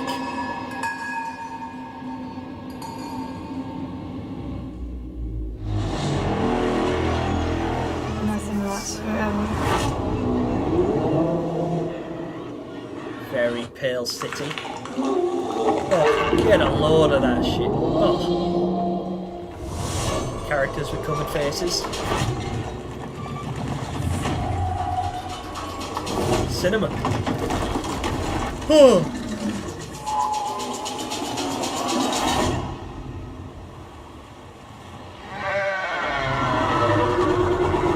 Oh no. Oh.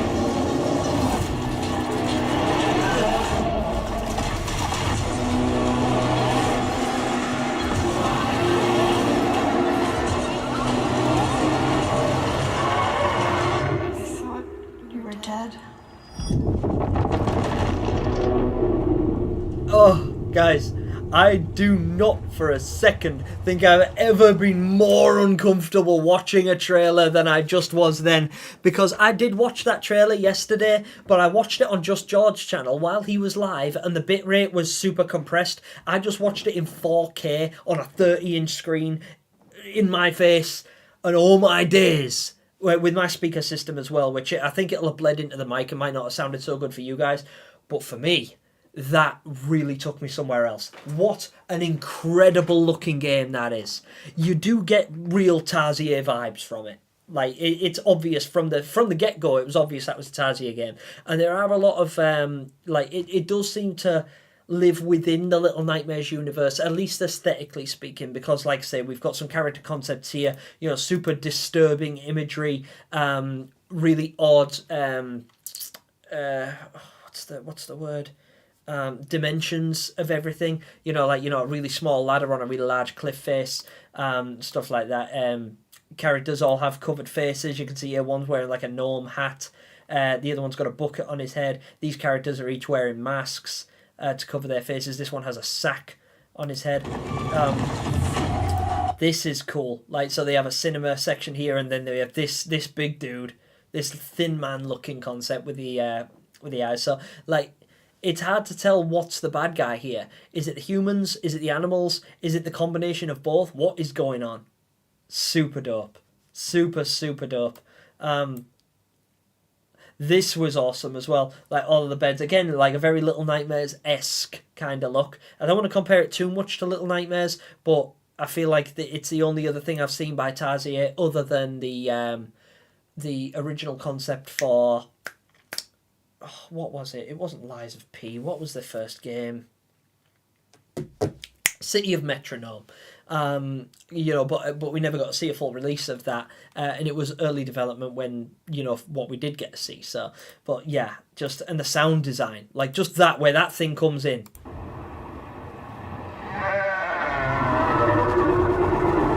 Oh, it's just so throaty and excellent.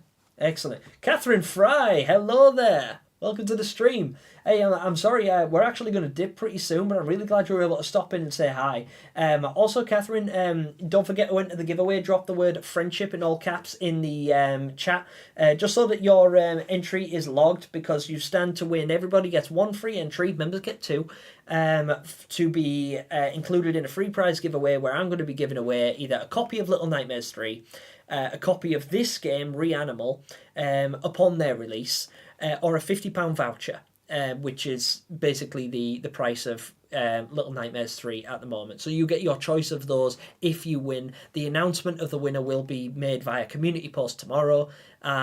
If you haven't entered, enter now, because we've only got about 5 minutes before I call it a day, and all of this will be counted up. The winner will be drawn tomorrow, and you can expect an announcement within 24 hours.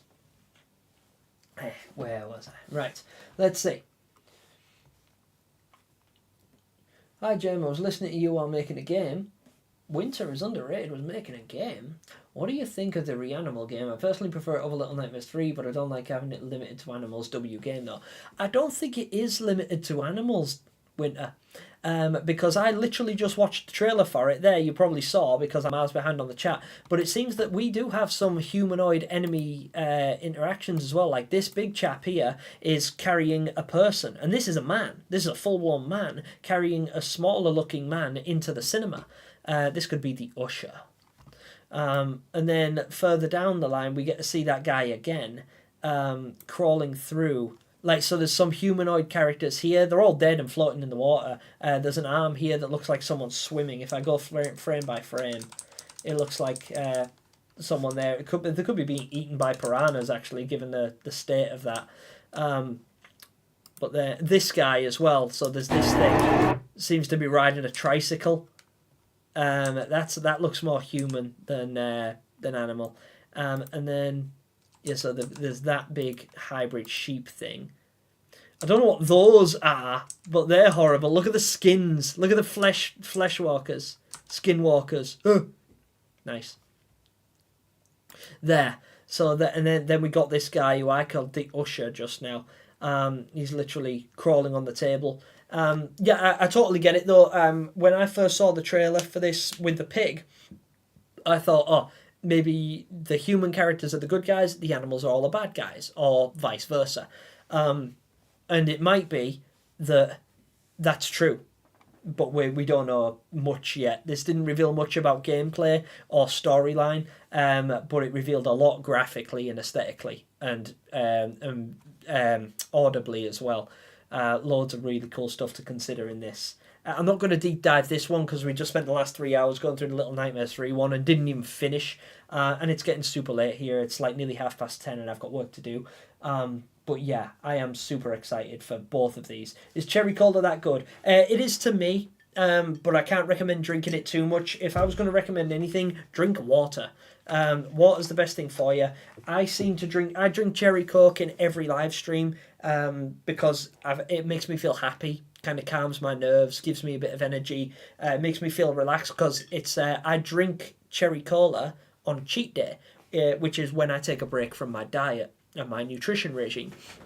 So I feel more at ease and more relaxed when I've got a sugary beverage. It looks like I just drink this all the time. I don't.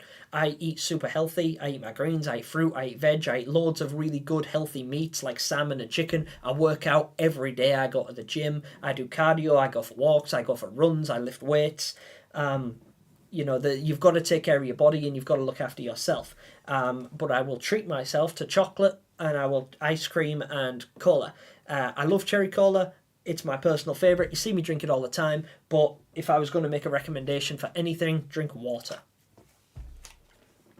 Also, who's excited to find out who's making the music of Reanimal? Yes, I am, Karina. Yeah, I'm really glad you brought that up, actually. Because do you guys think that they're going to have some of the original music designers, like Tobias Lilja, who was the original musician, the artist who made the Little Nightmares OST? Do you think he'll have anything to do with the Reanimal one? I'd love to see the credits and find out if he is. I think we'll be able to tell, though. I think we'll be able to tell just by the gameplay, or maybe on the next trailer. But this doesn't seem like his work. But I think it's because it's not Little Nightmares, so it doesn't fit what we're used to hearing. But it wouldn't do, because this game isn't Little Nightmares. So he might have completely changed up his style. Really love the girl in the white with the rabbit mask. She looks kind of like my OC. Yeah, but with a better design. Well, maybe. But these guys are professionals, right? But yeah, the character concepts in this are actually really cool. She is awesome, though. They do look very Little Nightmares. Like, imagine, I don't know, a year ago, if someone said, look, Little Nightmares 3, and posted this picture. It'd be easy to believe, right?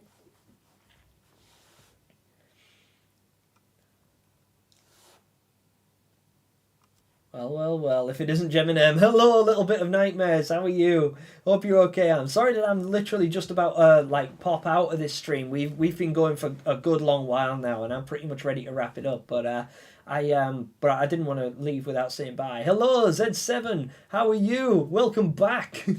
Yeah, sorry, you didn't miss much other than me rambling like I have been for the last hour. This stream will be going up, so you guys can watch it immediately after. I'm going to be watching it after, several times, because, like I say, tomorrow morning, first thing is going to happen is me and my team are going to get together and go through this chat log and get all the entries together for the giveaway competition. So that's happening. So I'll be checking this out, and this will be available. So if you've missed anything, or if you're worried you've missed anything, or if you're super interested in what I have to say for some reason, you can feel free to do that. Check it out when it goes up tomorrow. Well, it'll be up in 5 minutes because I'm going to crack it off and then it'll just pop straight up. But yeah. All right. The name could be a hint of the story with me. Yeah. I was thinking something similar, Max, and I'm glad you said it. Good observation. I feel like people are being made into animals or crossbred, genetically bred with animals, because you do see some, particularly at the end here with this thing. Well, there's your floaty girl, but where is it? Where is it? That. So that looks like a man, right? It's got arms and legs and it's humanoid, but it's got a sheep's neck and head and all the rest of it. And then there's all these other bony looking protrusions sticking out of it.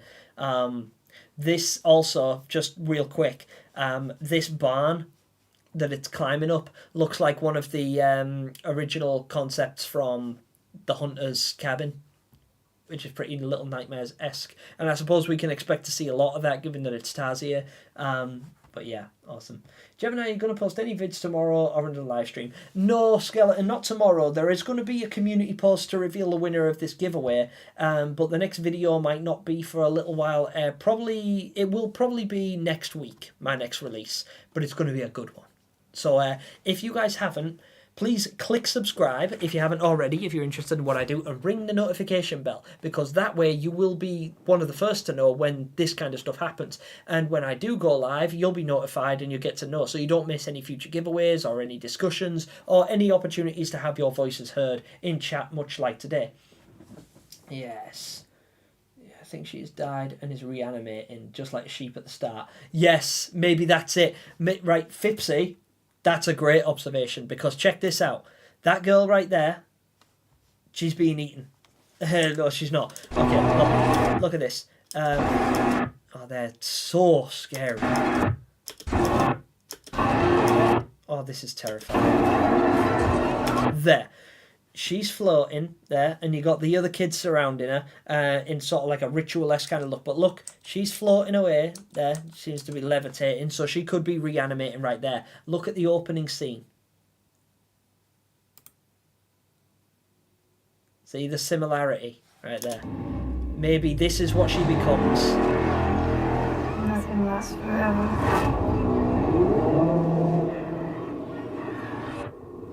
There. Oh, yeah.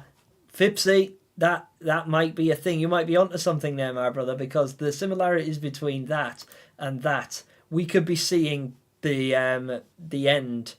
Sorry, this is the beginning and this is the end. Maybe. Like, maybe that little mask she's wearing there is kind of like a hint as to what's going to happen to her because of the similarities right there. That even looks, from this angle, that looks like a rabbit mask. But yeah, Fipsy, excellent observation. Really good job there, my brother. Really good job. That's good. I like that a lot. I think you're onto something. You might have just called it. Gemini, I love animals. I think this game is going to kill me. Yeah, I know, Nevada. I know. I'm going to find that one difficult too, because I love animals also. Yes. Yep. I think Fipsy's called it, guys. The boy also says, I thought you died at the end. He's talking to the girl, his sister. The sister survives, or at least a twisted reanimated version of her is shown. Yeah, I mean, you never know. Like, it might be that this creature we see scaling the buildings at the end, because she's a sheep at the beginning. Maybe this is her. You know, maybe this is what she becomes. Maybe she just mutates into that. And that's the reason they keep on encountering it over and over again. Because there's this creature, and then we see it again when the boy is on his own. Where is it? When he was in the bed. There. On his own, and there it is. He's by himself. Where's she? You know, could this be her? And could it be that she becomes that eventually? You know, small sheep turns into medium sheep, turns into whatever that is. Yeah, excellent. Yes, I expect praise and to be treated as royalty. Well, bro, if you're right, maybe you will be, because there's a lot of love going around at the moment, a lot of positivity, especially regarding this game and regarding Little Nightmares 3. Also, I wonder if there's a reason this looks like this. Could we be... I mean, no, it's just an aesthetic choice, I'm sure. Yeah. But yeah, I think you might have called it straight away there, Fipsy. Good job. I think when the boy says, I thought you died at the beginning of the game. Yeah, exactly. Exactly what I think. Anyway, guys, little ones, brothers and sisters, this has been a very long stream, and I am very hot and very tired, and I have a lot of work to do. I super appreciate you guys being here. I hope that you've enjoyed just going through this with me. It's been something slightly different to what we normally do here on the channel. There will probably be a new video upload coming next week. I am going to be working exceptionally hard on my Little Nightmares 2 speculative DLC Chapter 3, which is coming very, very soon. Hopefully next week if everything goes off without a hitch. And yeah, I'm going to be keeping you guys updated via community post on whoever wins this giveaway. So best of luck with that. I wish you all the best of luck and the best of health and all the rest of it. And yeah, I appreciate each and every one of you for being here. Just before you go, don't forget to smash like on this video because it really helps me out. And you know what I'm like. I'm a YouTuber. I have to beg a little bit. So hit thumbs up if you haven't already. Don't forget to vote on the poll because I'd love to know your opinions regarding this versus Little Nightmares 3 and the release of the two of them together. Do you think they're in competition? Do you think they should be? And are you going to play them both? Because I personally am. I don't care about the competition. I don't think one is better than the other in this situation. I've grown to love Little Nightmares. I favour Little Nightmares, But I'm not going to dismiss Reanimal because it looks absolutely fire, and I'm going to be playing it on the channel, and I am going to be breaking it down at least a little bit. So expect to see that coming up in the future. Thank you guys so much for all being here, all your interactions. I'm so glad that you were able to stop by and say hi to me. I couldn't possibly name everyone that has because there's been hundreds of you. But yeah, smash like, ring the notification bell, and that's going to do it for this time. Until next time. That's game over. Bye.